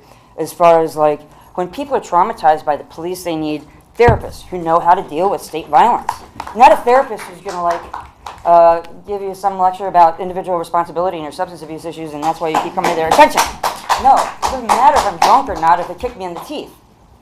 You know, so that's not. It's not about my recovery. It's about our public safety. And yeah, I almost went back to Arizona because I don't feel safe with any first responders. And what I'm learning is really that like there's all this secondary trauma that first responders have, and then they're unleashing it on us, and because you're homeless or you're homeless here and out of shelter, and you're homeless or you're alcoholic or you're this, you're that, you're black, you're you know, whatever. That we need to build infrastructure in terms of our communities, not expecting, you know, what the system needs to do to necessarily meet our needs. And that's what I saw in Arizona a lot, is that people were ravaged by, you know, when you get the police on you or the state on you, they don't get off you because first they have to justify what they did to you in the first place by destroying your character. And it's worse than if you're beaten up and dragged off in the I shouldn't say worse. I've been through different kinds of trauma, but it's horrible, you know, because they've got credibility and legitimacy. They isolate you from your community, from your people, so that people, and especially if you're an addict, you have a mental illness, people are, oh my God, what the hell do I do? Because the system is already working against you. It's like, why are we at a point where we're saying, please take this person I love away from me? I can't take it anymore. Why, you know, we should not be at a point where people that we love, we're calling them, you know, because that's the only option that we have? No, there's a problem there. Not training all the police to be social workers. Restructuring our whole system so that we don't need police in our houses acting like social workers. Instead, we have the capacity as families and communities and neighbors to take care of our loved ones. Not to institutionalize them or, you know, bring force into the situation. So anyway, I just wanted to introduce myself and say thank you because the fact that this place, I've been trying to get here for a long time, but the fact that you guys have been here and organizing and doing all this stuff, like, has made me feel a little bit more safe myself about being here, about staying, about just like, this is where I was born, I'm not going to be chased away. So people are just going to have to get used to me being an artist instead of a washed up social worker or whatever. So thank you so much for the other day. I mean to ignore you, I'm going to contact some of you all, on the side and email or something, but thank you for what you're trying to do, but thank you so much, everybody.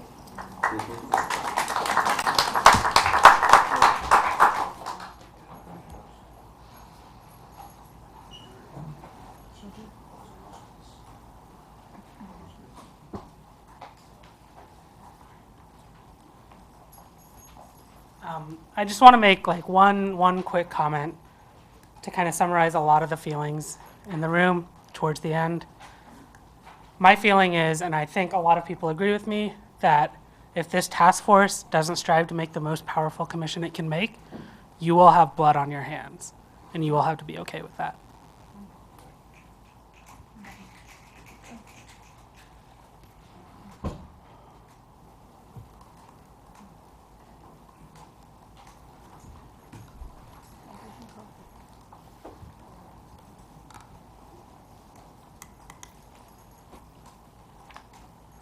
Anyone else?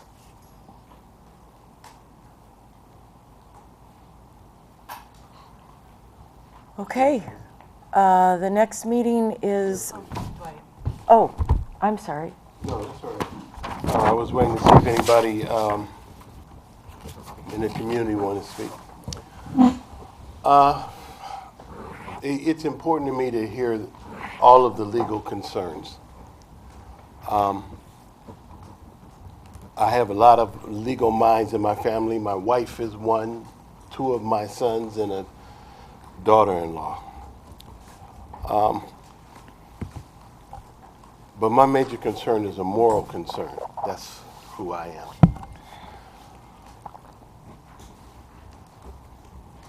I've told my wife, and I've told my son too, that I don't particularly respect the law because it was legal for my people to be slaves. And I agree with almost everything you said. And the one piece, and I don't want you to take this personally because this is the way I was trained also. It ain't about education. People know what is wrong and they still do it. Yep. When the last speaker talked about the need to, she didn't use a word, I'm going to use it, transform our society, that is what is necessary. We have to respect the law. I respect it enough that I listened to my son when I told him that we had a division on this task force as to whether we should have subpoena power. And he said, Daddy, if you don't have subpoena power, why are you going to have a commission? I'd already come to the conclusion, but I was glad to see that a piece of me had also come to it. As much money as I spent for his education.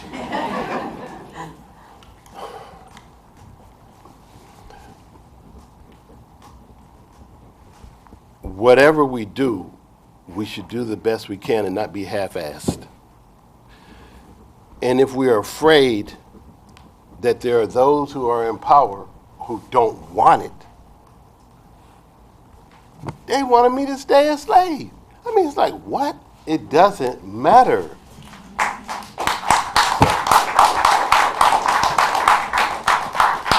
That's all I have to say. More than I wanted to.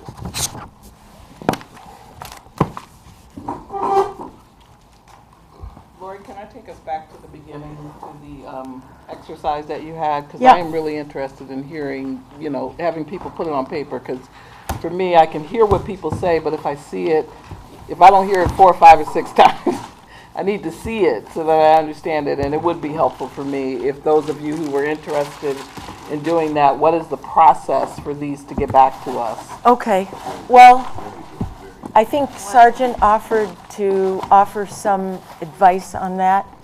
So we will, I think email it to the task force.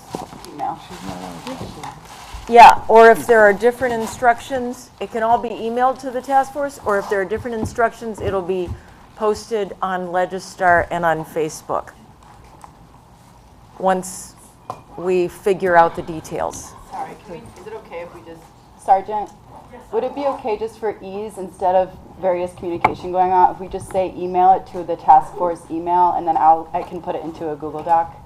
Is that okay? Whatever ideas that we had. Yeah, because you don't have access to that email, and so I just want to streamline it, and that can just be our process, if that's okay. Does that make sense? Police task force at A2. Yes. So they can email the answers to the questions or the whole form? I don't know. Either one. Okay. Whatever's easier for you. Okay. Police task force at A2.gov. And I'll compile it into a Google Doc. Can you say that louder? I don't think people. Yeah. Yeah, your voice doesn't. Oh, yeah, I'm carry sorry. well. Yeah, police task force at A2.gov. How about on the whiteboard? Why don't we put it on the whiteboard? I just want to make one request that I would like going forward for there not to be any particular task force member who makes a statement before discussion of an issue. So going forward, if we can just all know that we're going to present our opinions as we go around and use it that way, I'd like to just make that request, that that's how we discuss issues going forward. Anna, there's no Ann Arbor in front of it. Sorry, I thought I heard that. You're right, we did. How does the community get something on this agenda? Email me or talk to me. Email this. Particularly you? Yeah. Anna, one more suggestion is that email the task force email. Maybe that's a little less personal. That's fine. Okay, we're adjourned.